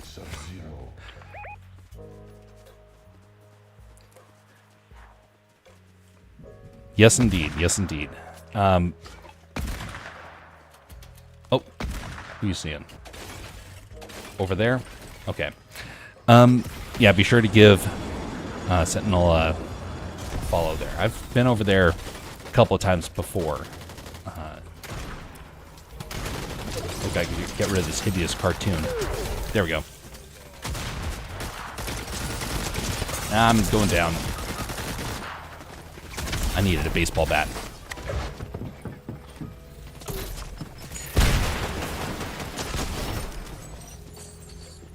So I don't think I actually saw yet what it was you all were doing on the stream before you came over with your raid. Maybe it appeared, maybe it didn't. Just kind of curious. One of the things that we've been doing also as of late is we are getting back into our art streams. If you find art and animation interesting, we do that on the occasion. Not as much as of late. I've been a bit busy. Thus, for the last 2-3 months, I've basically been doing 1 or 2 streams a month. That's supposed to change over this summer. I'm supposed to go back to regular scheduled programming, you could say. We got a couple of interesting projects that are coming up for people that are interested in that sort of stuff. If you are, then there's a place called Castercraft. You can see the little logo right next to me on the bottom right of your screen. That area is where I try and do the more artistic stuff. Hopefully, over the coming months, you're going to see some more stuff appearing over there. Quite a bit of stuff, actually. Got a bit of story. Got a few stories coming out. Got some another Lego animation coming out. I do some Lego animations on the occasion. They've not been in nearly as many as I would have liked, but we are trying to get into the swing of doing more of those over there as well. By the way, these games are open for people to participate in. We don't have you on the chat, though, unless you're part of the Discord community and you've been around for a little while. But either way, just so you all know, this is something where if you do have the interest in participating in stuff like this, you can feel free to join. By the way, right now I am certain that some of you probably would wonder if I'm actually in Alaska. We've had a couple of people ask that. Yes, I am indeed in Alaska. And right now, you'll see in the background of this little picture frame right here, you'll see a picture of a mountain that's actually relatively nearby. I mean, you can't really see it very well on this camera. But I am in a very cinematic part of Alaska. And one of the things that we have to deal with, especially as of late, is an increase in daylight. In a couple of days, couple of weeks, we're going to start dealing with having daylight in the middle of the night. Right now, the sun is going down at about, I think, 10 o'clock in the evening. Soon it'll be up the entirety of the whole day. Now, I want to bring up something about that, because you will hear people complain a lot about the darkness of Alaska. They will mention about, oh, I couldn't ever stand Alaska. It's just too dark for me. Understandable. The winter is fairly dark. But during the summer, it becomes absolutely beautiful.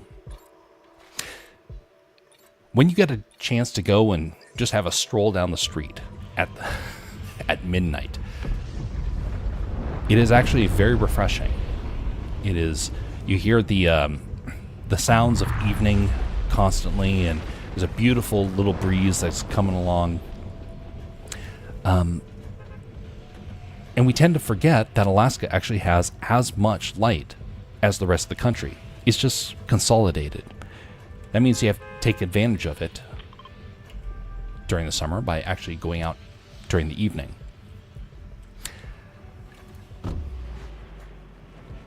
So right now, what you see in the background, that very soon, in a couple of weeks, if I was to just like open up the window, you actually would see a setting kind of similar to that, at least during the evening. All right, so we're going to be coming on over here. Let's see.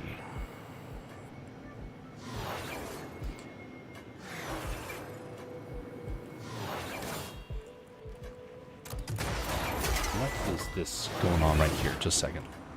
A bit of a problem. Huh. Okay, I think I got that squared away and good to go. But I'm curious, has anybody been to Alaska before? And if so, what area have you been to?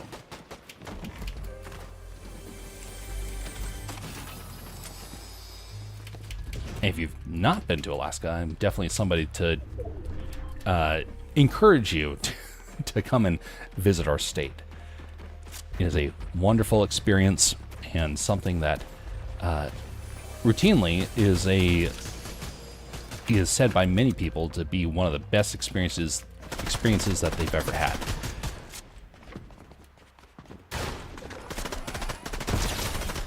Oh, surprise! There's this guy. Oh, he's on the roof? Oh. Oh, golly, that's not good. Oof. Save me, Bastion. Well done. Nope, it's on the bucket list. I'm afraid I won't leave. You know, that's a very real consideration for people. The state of Alaska is routinely gets a lot of people that move up to the state because they experienced it for the first time. Some people come up here and they can't stand it. I will say that. Not everybody that comes up here, you know, is hooked on the state, but a lot of people do.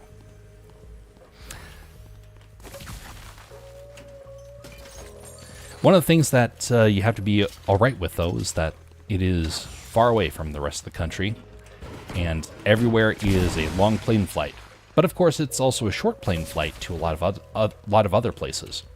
It's an equal distance to go from here to the lower 48 as if you're going to Europe or to Japan. So you have 3 destinations you can go to that are all equidistant from each other. Alaska has that great benefit.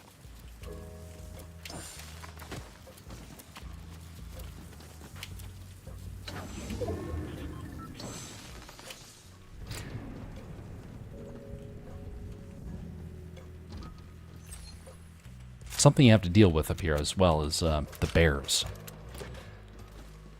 People think that the bears are, a big problem. And granted, bears can be dangerous, but it's actually the moose you got to look out for. But yet the moose are also incredibly cute, and you don't really think of them as being dangerous. We have a lot of people that come up to Alaska to try and engage our wilderness, and they don't really respect the wildlife, and that ends up causing quite a few problems. That being said, you will also see some incredible creatures up here. That's what sidearms are for. Theoretically, I will say there are some bear, if you use your sidearm and you miss just ever so slightly, you're in for a world of hurt. That's why you got to be smart with it. We're talking that you have to have some massive calibers with you. But you will still get to see a lot of great animals up here. Now, if you're fishing, like I've done in the past, where you go along the river, and you will turn around and you will hear rustling, and you'll see this giant bear just come out of the woods right behind you. And the bear, he couldn't care less what you're doing. He can see that you're fishing, and he doesn't care. He's just on his way to go find himself some salmon, and he's going to probably fish out some bigger salmon than you can. And so unless you got a really big one that he really wants, he's going to get his own fish, and he doesn't really care that you're there. There's some other creatures as well that really will shock you. Sure, because he's eaten too. Yep. There was a night a couple of years ago where I was woken up by the family dog. I was staying with my parents for a time. It was shortly after I moved up here, and I heard the dog whining. And he wasn't barking, but he was whining intensely. And I went down to try and find out what was going on. And it was the middle of the night during winter. And so it is beautiful out. The landscape is sparkling. It looks like it's straight out of Narnia. And the family dog is just looking outside, whining. He hears something. He doesn't see it. He hears something. And I'm standing right next to the window, trying to make... Uh-oh. I'm stuck here. Okay, my bad.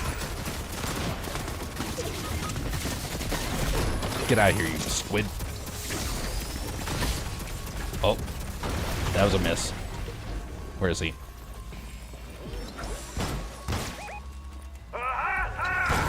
Get out of here, buddy.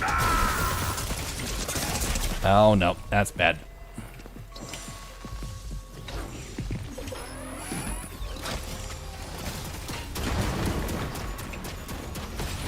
I'll finish the story about the wolf here in a moment. Okay.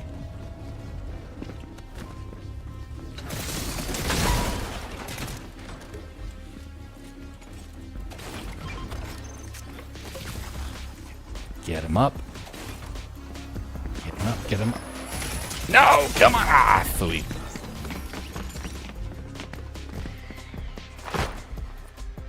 I was thinking too much about the wild animals.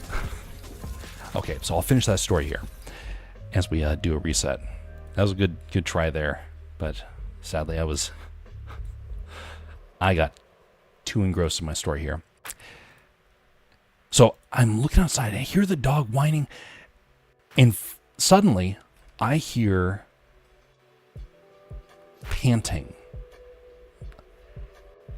And I look outside, and like faintly, very faintly in the distance. And down the road come running two humongous wolves. Huge wolves. Wolves that I have never seen the comparison of ever since. And I've seen a lot of wolves at this point. Two wolves that are running down the street, playing with each other. They're playfully biting and they're running off. I've never seen wolves like that since. Middle of the night, glistening snow, and two wolves running down the street. It was beautiful.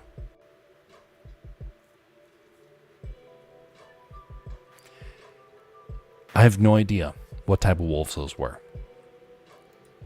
Alaska has mysteries. That is a size of wolf that, as I understand, happens in rare parts of Alaska, where they're well fed and they get to an immense size. Now, how big were they? Well, there was a small car that was parked on the side of the road, and they ran by. Their shoulders went up to the rearview mirror. Now, for comparison, a normal wolf stands at about 2.5, 3 feet. These wolves were anywhere from 3.5 to 4.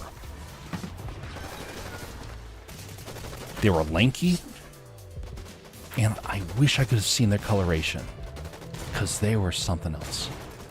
But anyway, you have mysteries like that up in Alaska. You don't. This is a wild state, and you have to respect it. Whether it's the bear, whether it's the wolves, whether it's the salmon, you have to be wise when you're up in Alaska. So if you're a tourist and you do come up here, by all means, see all you can.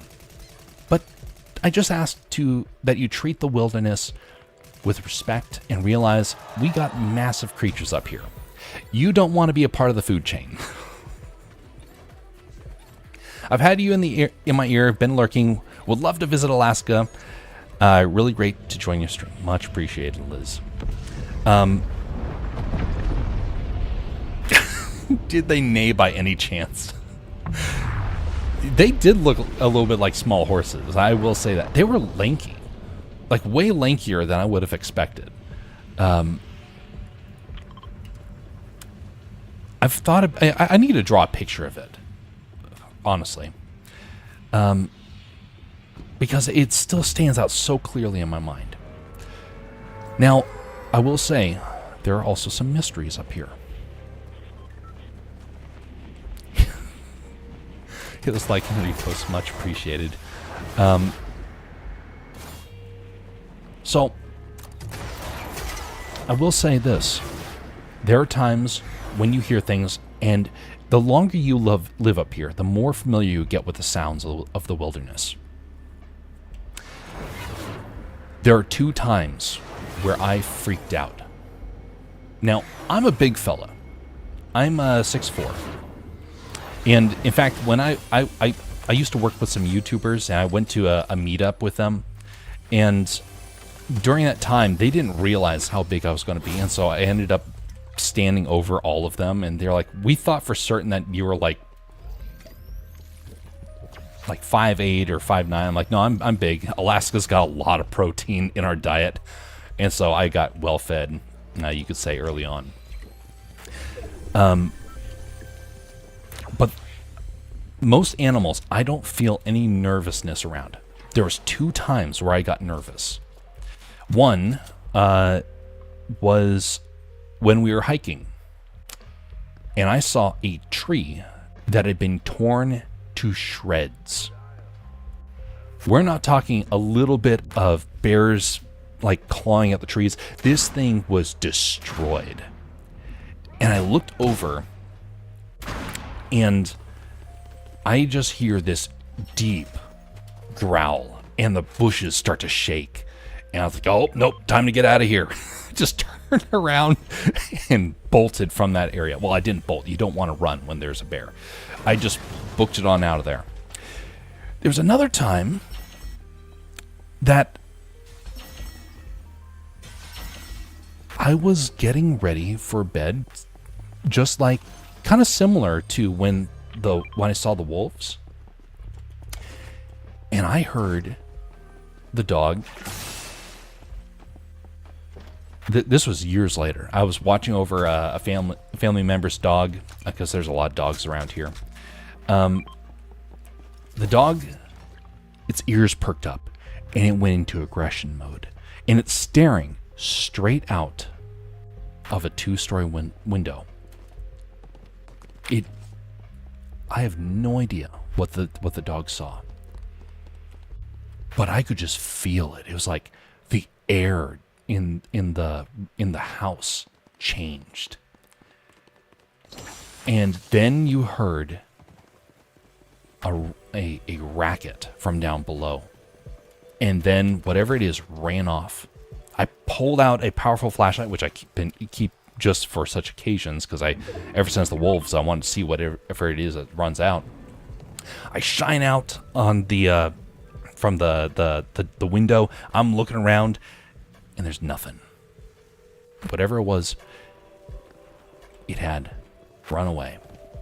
I went outside the next morning to try and look for footprints. Lo and behold, the ground was too hard. And so thus, whatever footprints, gone. Now, some people could say, oh, well, you saw, like, he was looking out of the 2-story window. It could have been 2 stories tall. Well, possibly. I mean, it was massive, whatever it was. But you know what was more likely? It was more likely it was a bear climbing on the neighbor's fence. And it probably was stumbling, which is why there's the ruckus. We have bears that walk down the street.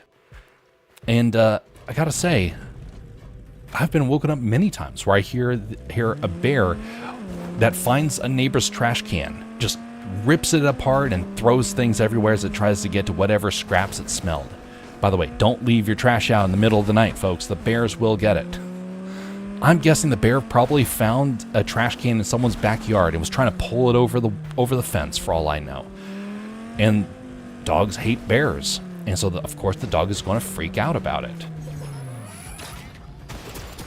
Oh, there they are.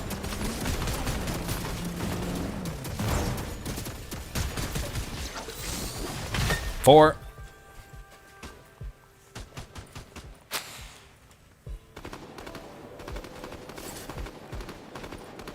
I'm in New York, so I'm used to the woods. Oh, yeah, there's some neat places up in New York, some good wilderness. I was camping out there for a while, and I was as I was talking with a friend, they mentioned about how I need to be careful about the bears. I'm like, no, I understand bears, and I'm looking past them. This is in New York. I see this little tiny black bear, and I mean tiny. Okay, Alaska, our bears are huge. They're the size of a car. This was a tiny little black bear, and he was just rummaging through the camper park, and he was trying to find whatever he could chew on. And this person's talking to me about how I need to be careful of the bears. Tell me if you see a bear, because you got to be careful with them. I'm just watching this bear. And finally they get to the point of where they say, so do you understand what to do when you encounter a bear? I say, oh yes, absolutely. You mean like a bear right behind you? The person freaked out, turned around and saw the bear rummaging, trying to break open the cooler. which, by the way, did with like no effort whatsoever, because, you know, all bears are super strong.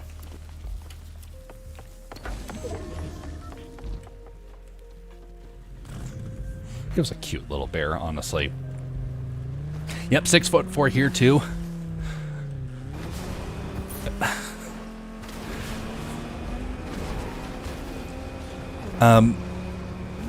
Sounds like it got scared off because of the dog barking. Jeff and chat, heading out. Hope you have a great stream. Thanks for spending time to tell us a bit more about you. See you, Liz. Thanks for coming by. And we'll see you next time, whenever that is, wherever that is.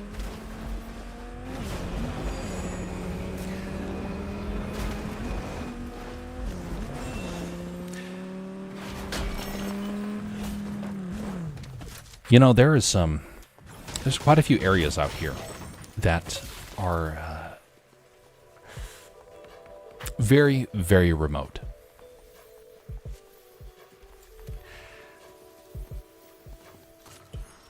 There was, I got to go up to Barrow, Alaska, very top of the state. Very kind of bland sort of area. And I don't say that to be, you know, to discredit it. It is beautiful in its own right. But I'm used to beautiful white-capped mountains and whatnot, and trees. I love trees. Barrow, there are no trees. There are no mountains. It is ocean, it is sea ice, and it is birds and mosquitoes. And polar bears. Okay. You got that as well. But there's so much variety in the state. You have areas that are swampy, areas that are rainforest, areas that are mountains and tundra. Some desert, not a whole lot. It's like a dry sort of tundra sort of thing. It's still very interesting. But when I was up in Barrow, one of the things that you don't realize you have to deal with is foul water. Now, what am I referring to? Alaska's got some of the cleanest, freshest water you will ever find. I can drink it out of the tap, no problem. It is straight from a glacier lake. Very fresh, very good tasting, honestly.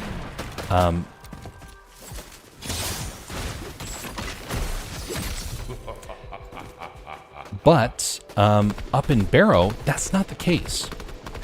In fact, in Barrow, if you try and drink water, you could get very, very sick. The reason why is because Barrow has a lot of oil. If you're unfamiliar with what happens with oil-rich ground, it seeps up through it.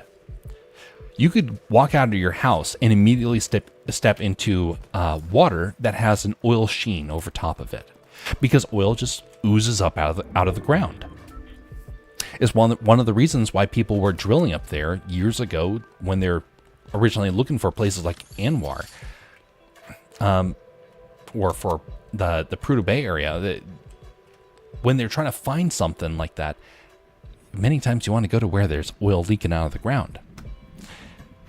So as a result, they have to have very sophisticated water purification system up there. Very robust. And the water still tastes terrible. Ugh. I never want to drink that water again. But, yeah, that's another side of the state. That it is so unique. You could spend a lifetime exploring Alaska and you will still never see all of it. And that's just this state, let alone trying to see the rest of the country or the world.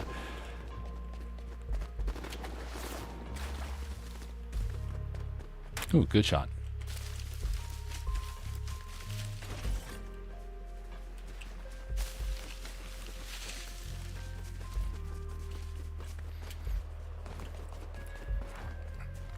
So for those that are around, if you were to give a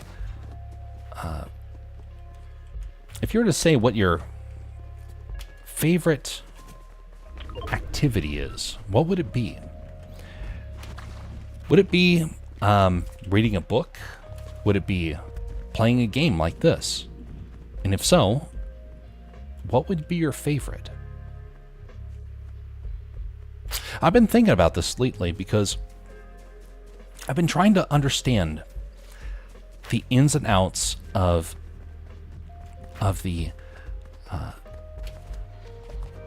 what makes something our favorite. I don't have a whole lot of favorites. Well, correction, I have a whole lot, but I can't narrow it down enough to say this is my favorite movie or this is my favorite book, my favorite game. Very, very difficult for me to do.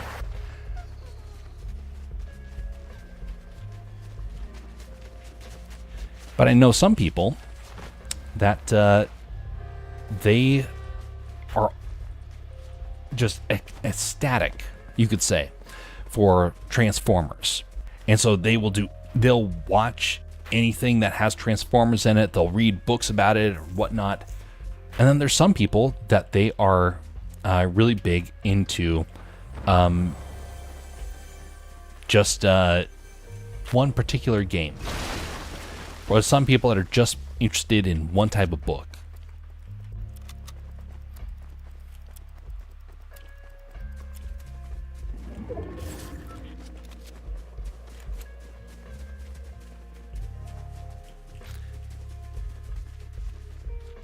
Part of the reason why I've been thinking about this is because years ago, I used to work at Disney. And no, I didn't work for the company in any like fancy form. I was one of the students that you would see working at the parks. This was back in 2012, 2013, and I was on the Disney College program. It was a good experience. It had its problems, and I will not pretend that it didn't. But it is what you... Oh, golly, that hurt.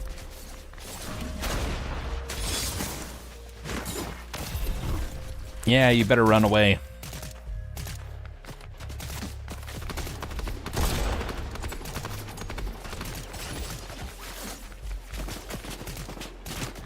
Oh, that guy hit hard. Well, when I was at the Disney parks, there were some people, they loved... Like, for example, there's a guy who loved Lilo and Stitch. Anything with Lilo and Stitch, he would just eat it all up, so to speak. The guy was known to us far and wide because he had a multi-$1,000 trench coat that he wore to the parks every single time. And you could hear him coming from a distance because you just hear clink, clink, clink, because he was covered from shoulder from his shoulders all the way down to the bottom of the trench coat in Stitch pins, like metallic pins. A really interesting sort of idea that he created his own piece of artwork, so to speak, out of these pins. He was a massive fan of it. I would say it was a bit of an unhealthy obsession, honestly. It got to where he spent so much money on it. I'm sure he must have either been in debt or he was just naturally very rich. Both were possible.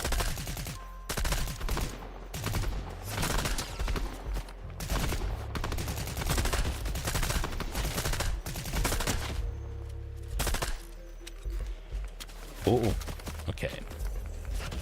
Let's get down the mountain.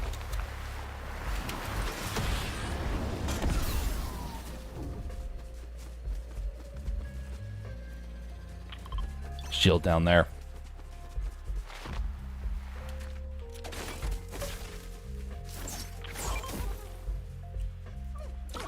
Okay, I'm going to heal with this. I'll bring him on over.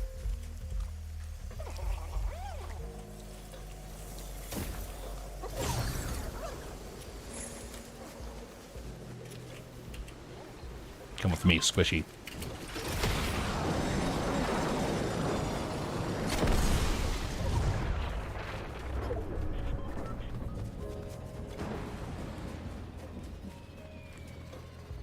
Storm's at 2 DPS. Come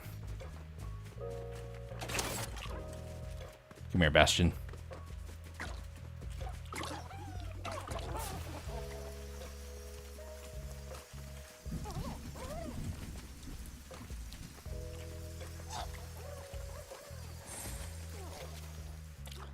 Okay, pick him up.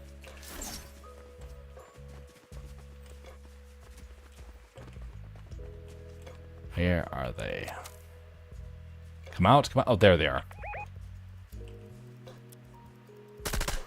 Oh, come on. That was fairly lined up. Oh, no, that's bad. That's bad. Going in.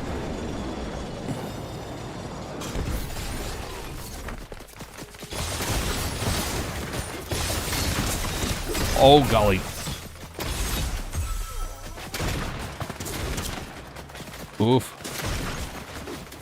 Get him, Bastion. Oh. That's unfortunate. That was close. If they didn't get that early hit, then I think we would have actually had a chance.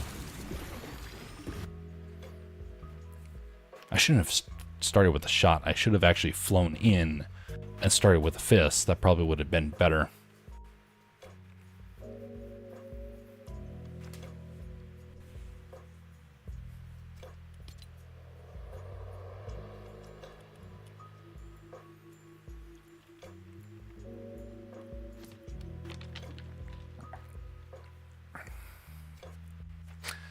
When I was working at Disney, I was at Epcot. Now, I didn't initially want to be at Epcot. Now, I do really, really like Epcot, and I had no problems when I heard about it. But I wanted something that was, like, exciting, that was in the middle of the crowds. I wanted a place where I felt like I could really thrive.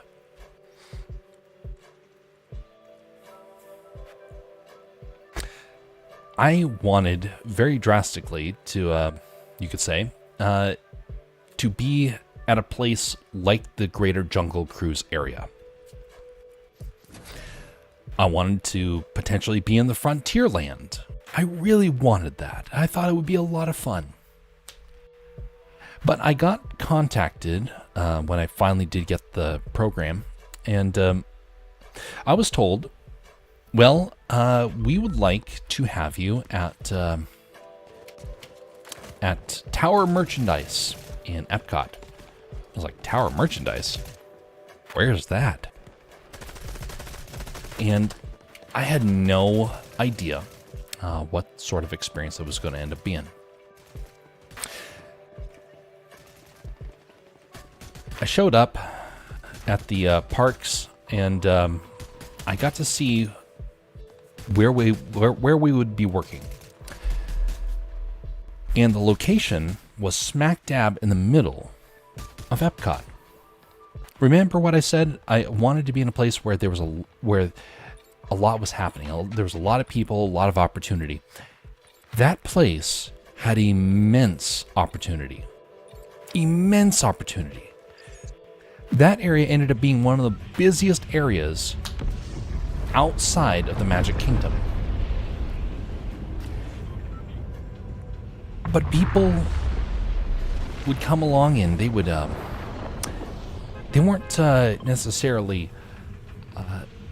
as hard pressed to try and get through things like they would be if they were at Magic Kingdom. They would linger.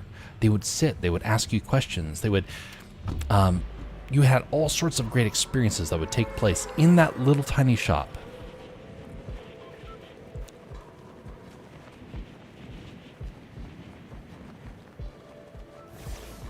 I bring that up because ever since I was young, I've had this realization, mostly because it was taught to me, and I embraced it. I didn't really question it.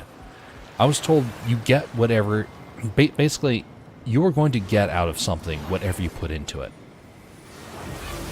And for the Disney experience, I wanted the opportunity to get to prove myself. I wanted to be in an area where I felt like I mattered, like I was making a difference. And I didn't really know what that would look like. Oh golly.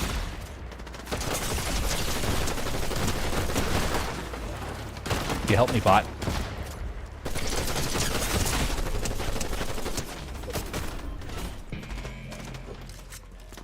No, bot, get away from me.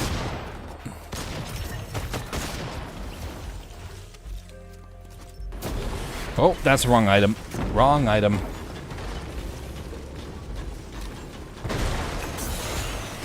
Ooh-wee, close.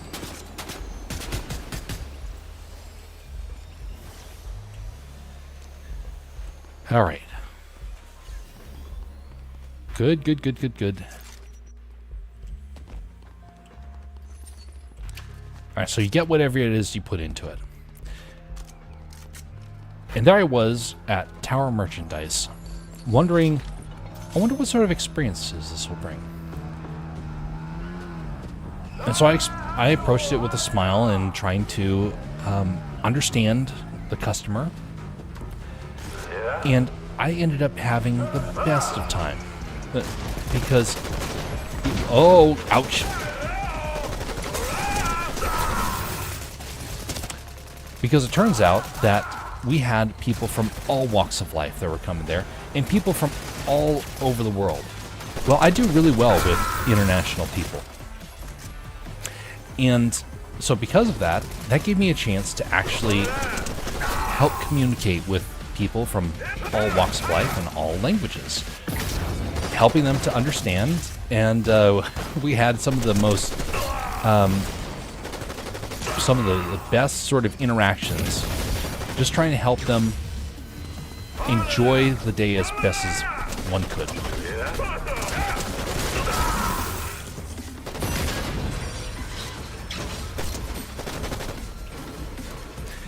Now, in a way, it was kind of similar to when I moved up here to Alaska. Because when I first moved up here, I was not so keen on it. But I remembered about this idea that it is whatever you put into it. And you can take a place can end up being a great experience regardless of how it starts. Well, I was not too keen, again, about how my time in Alaska was starting. It took a couple of years for me to finally feel like I was really able to thrive and enjoy it. But it made me realize something. I knew other people that moved up here, and they were only up here for a short amount of time. And then they're like, no, it's too hard. And they just quit. They went back home to the lower 48, and they never came back. I kind of wanted to do that after the second year. But when I got to the third year, I was like, no, I actually enjoy this. And now it's like, I can see a reason to be up here. Maybe I won't be up here forever, but if nothing else, I'll be up here for as long as I'm supposed to be here. I believe that God puts us into different places around this world for a reason. I was placed at Epcot for a reason, because I got a chance to help people that felt confused and who just came there wanting to spend some quality time with their family. I got a chance to try and make their day a little bit brighter, even if I was just a random store guy. By the way, it's amazing how many people wanted to come up and take photographs. It was so weird. And as such, I've seen opportunities appearing up here in Alaska. Ones that I would not have expected based upon when I first moved up here.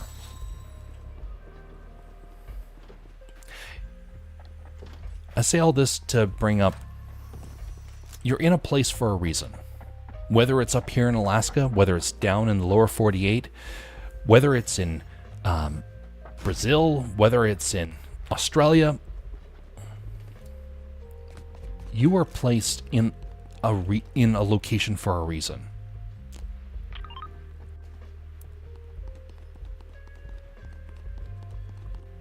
It's up to you to try and figure out what that is.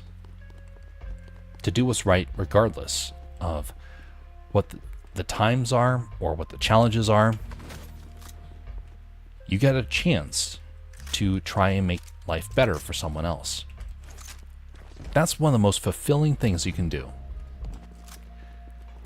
By the way, when I left Disney, there were a lot of people who came away from the program angry.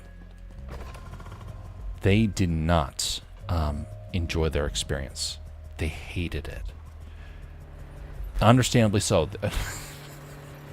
Cute Bastion.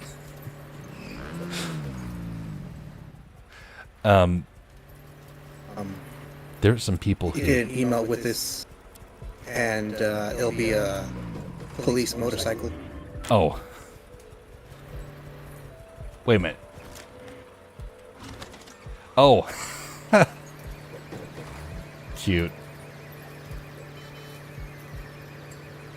Pull over, Vader. Just go across the entire map like this. But anyway, there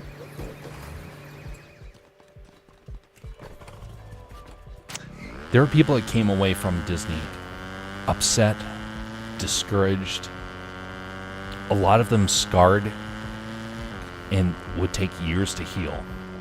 It was tough. It was by no means a fairy tale. Oof. I knew that going in. Like, I didn't need someone to... I didn't need to experience it to know that it was going to be tough. But a lot of people didn't. As a result, when they left from there, they're like, well, oh, I'm not doing very well with this today. When they left, they didn't know what the point was.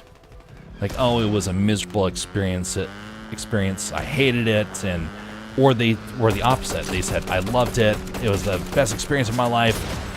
And I was somewhere one in the middle. It's like, you know what? There was pros and cons. Oh. Get him, Bastion.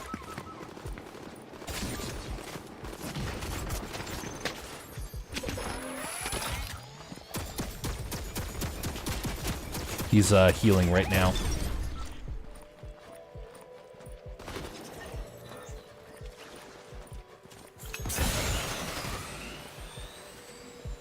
He's coming in. There he is. Nicely done, Lord Vader. Yes, use the Force healing.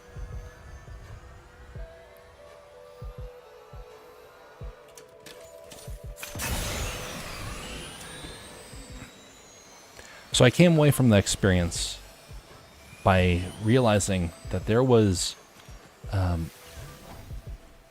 that I was not, that I could have ended up in a very bad spot. I undoubtedly believe that. Because I saw it. I saw it happen for other people. They went from having joy at the start to being upset and discouraged and frustrated. But here's the thing. It doesn't matter where you are.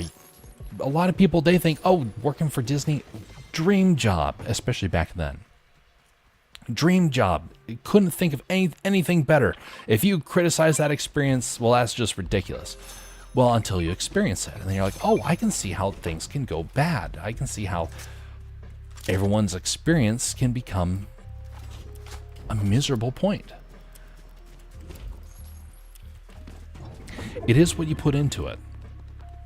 And if you are going to experience a location, don't expect it to be perfect. Expect it to be an opportunity, a place for you to thrive and grow, a place that you're placed in. And it's up to you to be able to embrace it and say, yes, I will do what I can to be a blessing to those around me.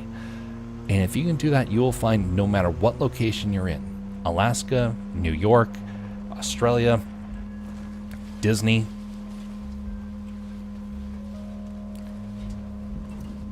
you will find a sense of meaning in it. I'm saying that from experience. That's By the way, this is a common occurrence, by the way, in these streams. I'll get rambling on a subject, and it'll be about a life lesson that I learned along the way. So if you find stuff like that if you find things like that interesting, feel free to like. If you dislike it, well, feel free to dislike it. At least it meant that you were here and that you listened.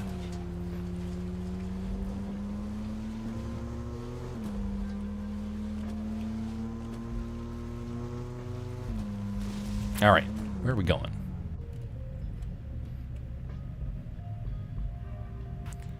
All right, someone's got a medallion up here. Gotta be aware of that. I guess we're going to the canyon.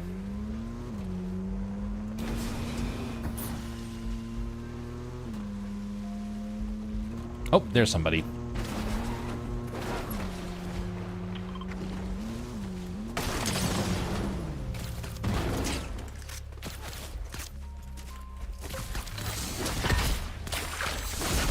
Four. Clobbered.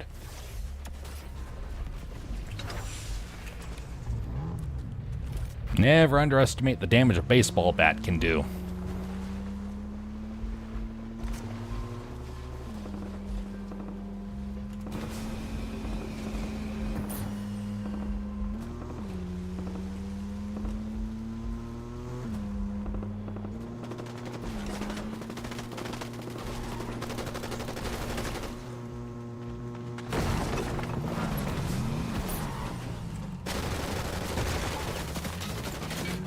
Oof. There we go.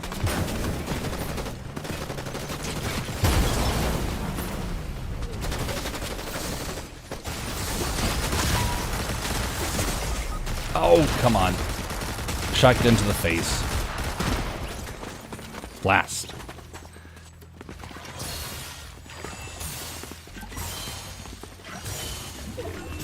That hurt. Oh, nicely done there, Bastion. I messed that one up.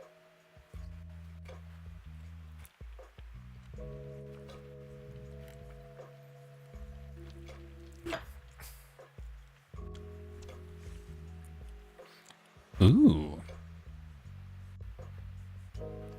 Fancy sword.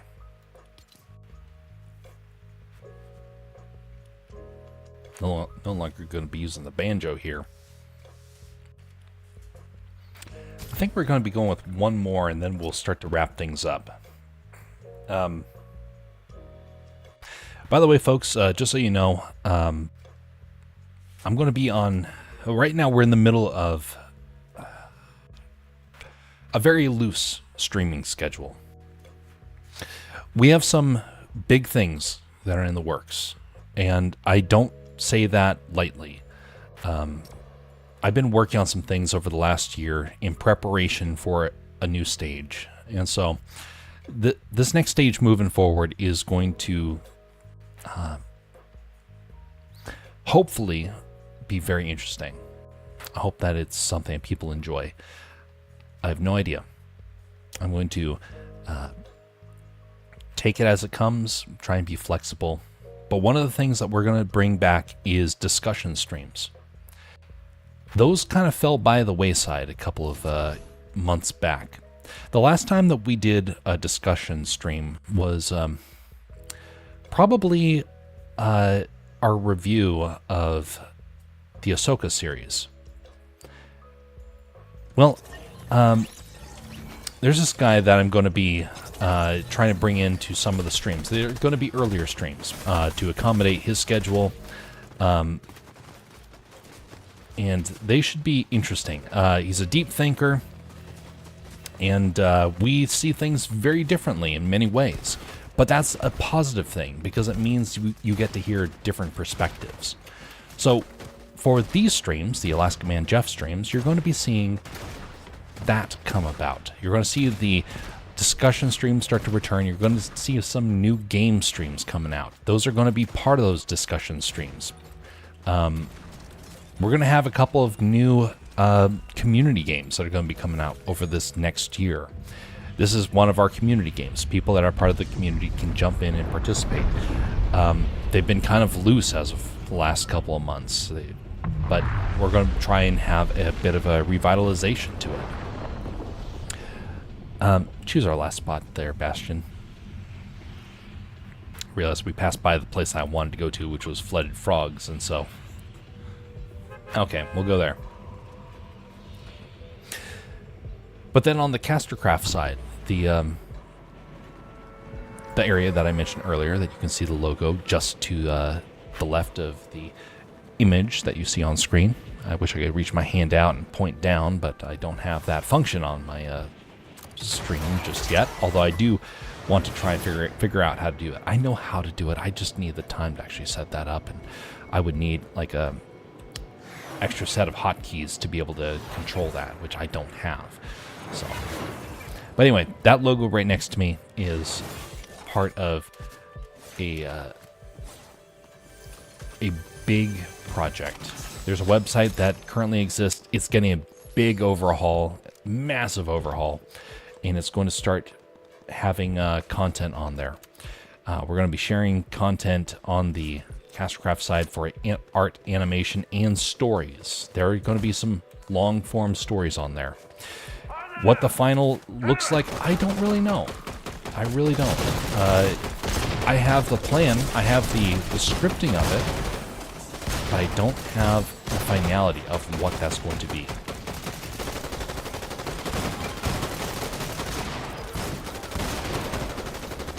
But we are going to figure that out.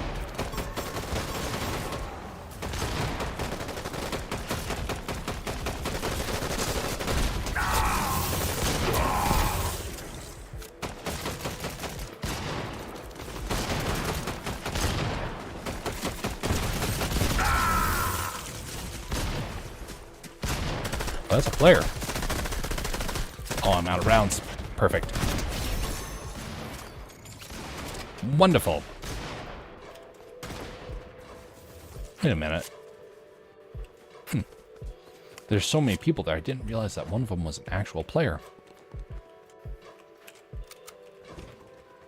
Ba, ba, ba, ba, ba, ba.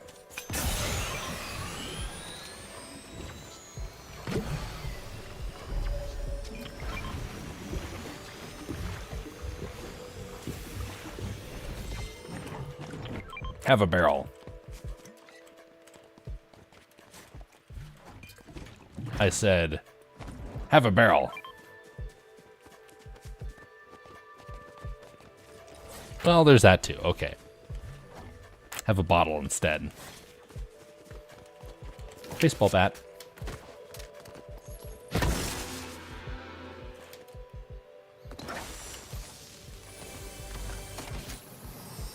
A couple of years ago, I got to be part of a competition.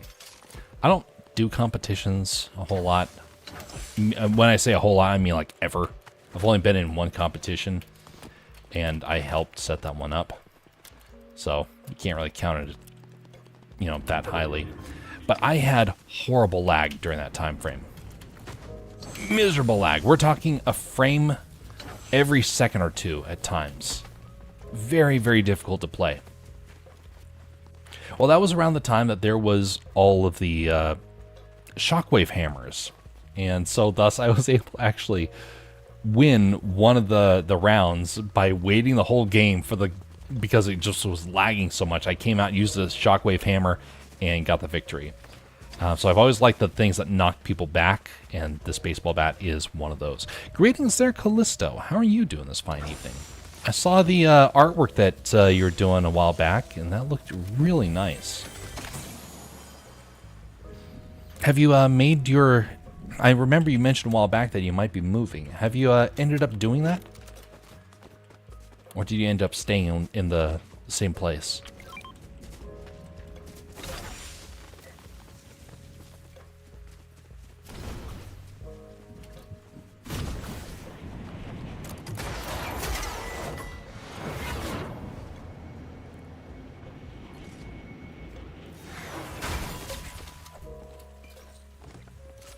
Ah, indeed. Well, I hope that you have good clarity about what needs to happen. I know it is a tough time to try and figure that sort of stuff out.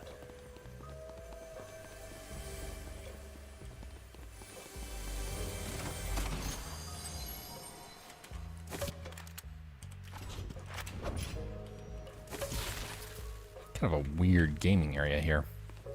Oh, it's snacks. That's what this is.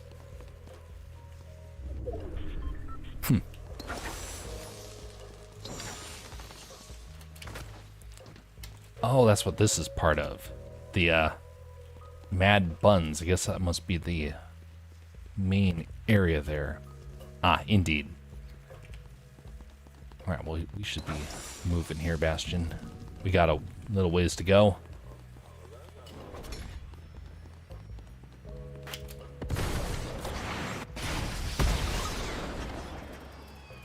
Gotta find a car here.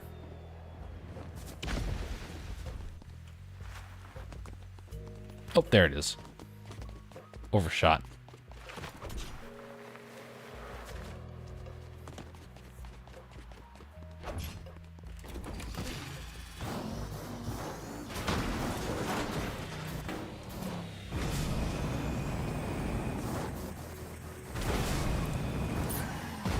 Oof.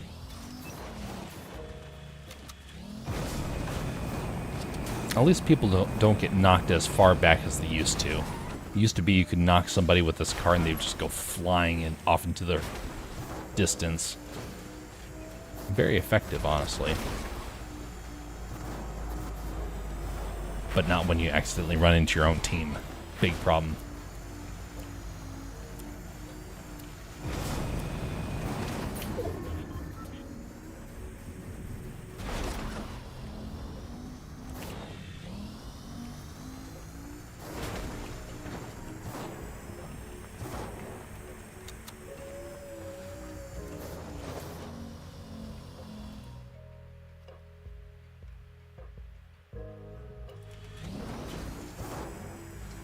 Alright, oh, just a second. Something weird is going on. There we go.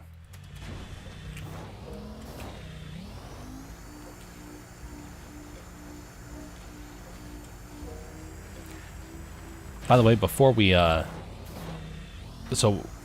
to the end of this, does anybody have a suggestion of where we can raid for the Rumble side? I don't have a whole lot of contacts on Rumble, and so I don't know of too many places where we can raid. And the few times where we have raided, it hasn't really gone all that well. Like glitches took place or whatnot. We used to have a place where we went to on the regular, but their stream schedule has changed a lot. Oh, there he is.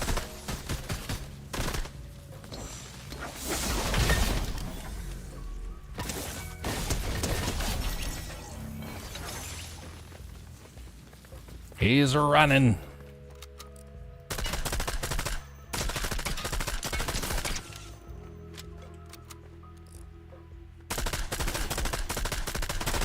I can't aim.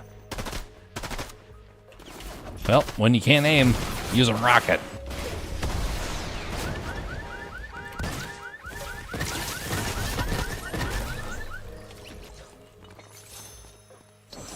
Huzzah.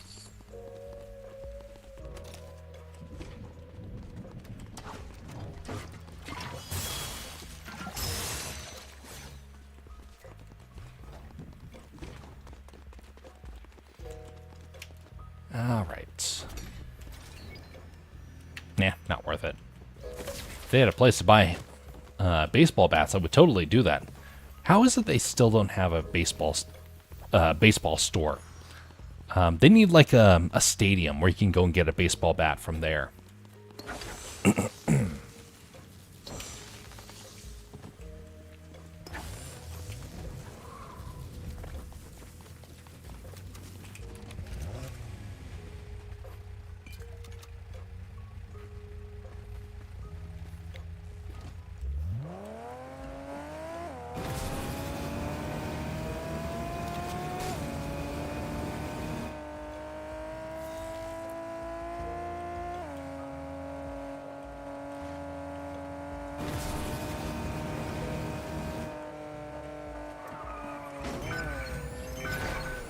Nope, my bad. There we go.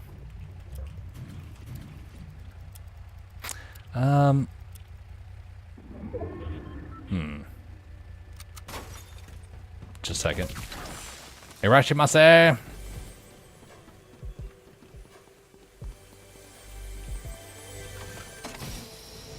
Nope.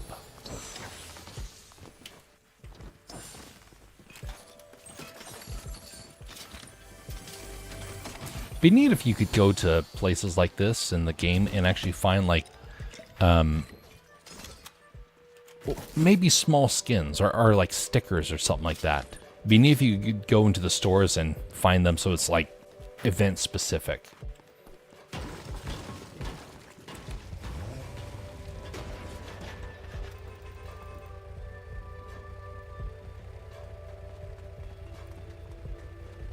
By the way, one of the places I got to live when I was growing up was Japan. And it was an incredible experience, and I hope very much to go back there one day. Japanese people are some of the nicest folks you'll ever meet. They're also, you also need to be careful in the sense of that you want to be respectful. And I got a chance to really have a positive experience.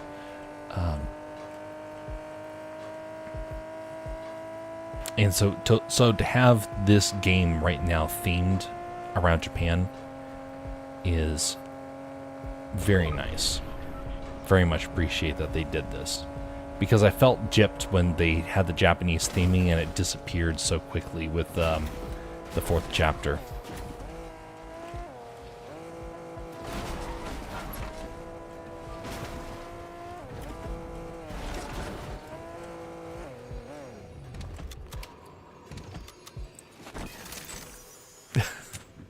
Sorry, Bastion.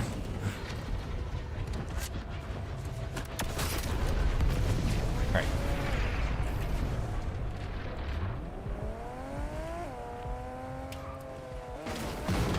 Get out of the way, bot.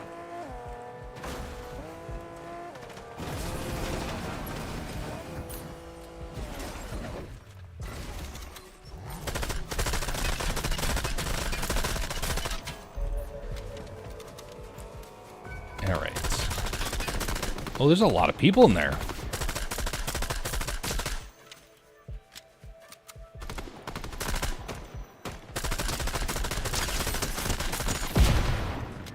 Going in with the rocket.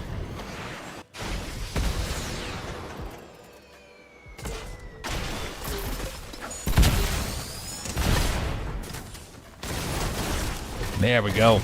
Baseball bat. Home run.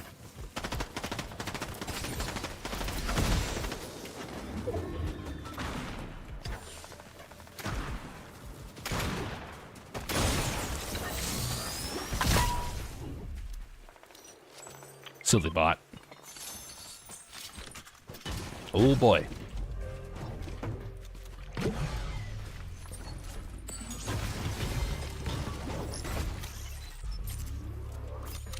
Swap that out. Oh no, I don't want that. Get away from me.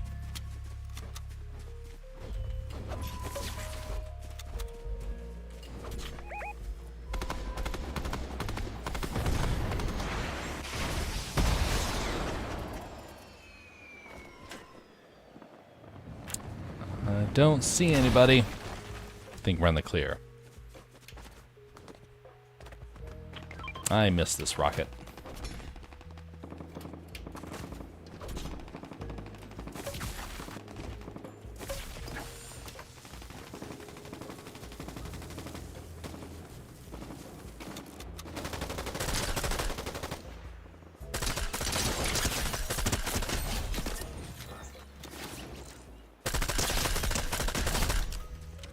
Zero danger. Well, not for you. But then again, he was zero danger for me, so I guess he was correct. Alright, so there's still people over there.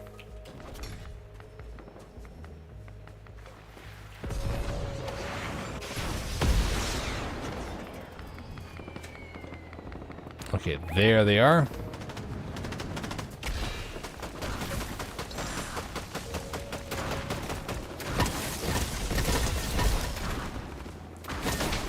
Queen Amidala. I mean, Senator.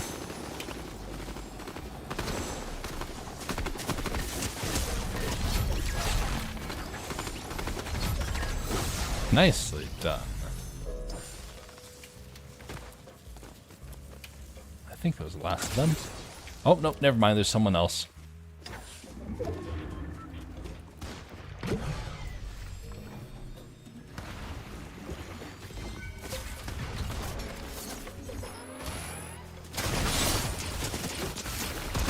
Oh no, I messed up. I messed up. I messed up.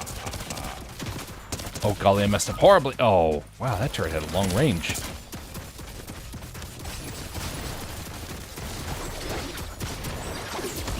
Ah, blast.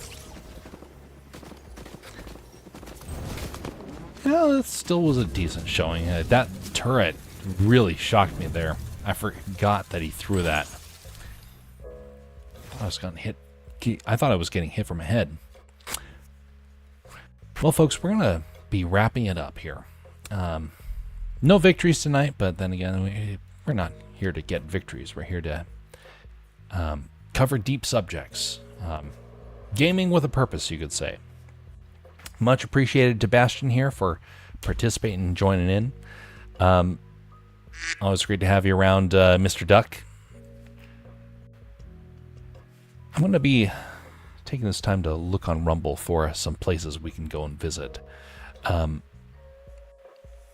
Let's see here. So a reminder, we're not going to be here a whole lot over the next week. What we are going to be doing though is oh, just a second here. What's going on here? But what we are going to be doing is... All right. What's going on here? What's going on here?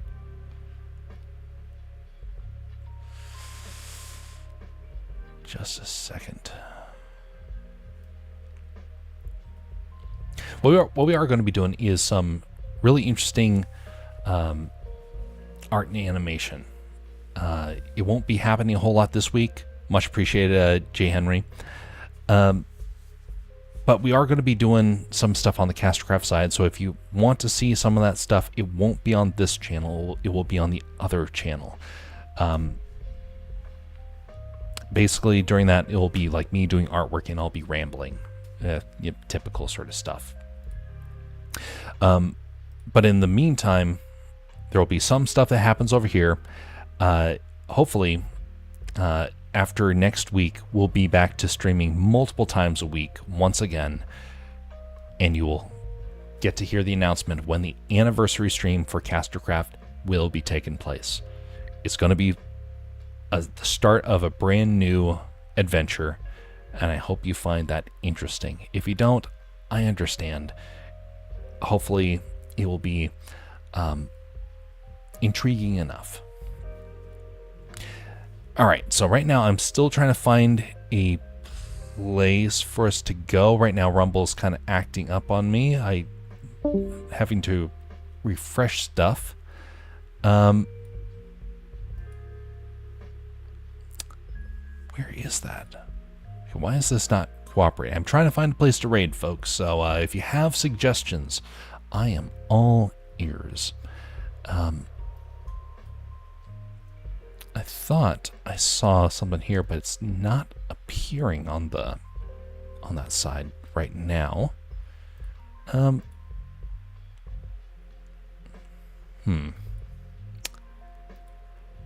right. Okay. Wait a minute. I think I see something. Let me wait to see if this is actually live.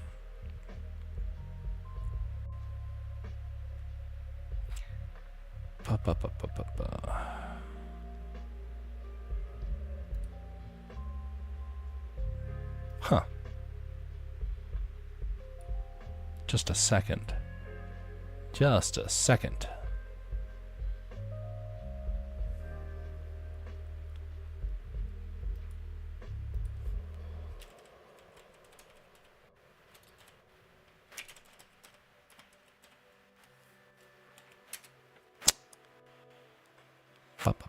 Okay. Hey, somebody who was actually here in the chat is actually live. So we're going to go over there. All right. So let me see if I remember how to do this right. Raid, copy, and paste.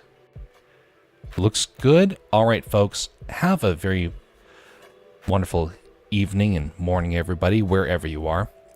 As we tend to do around here, I just want to remind you to be civil to one another. And let's go and show some civility now to Republic Sentinel.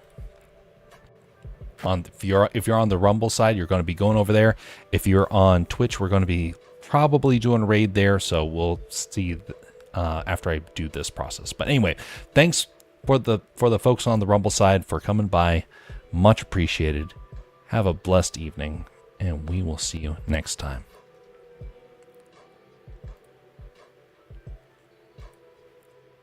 All right, stand by to make sure that actually worked.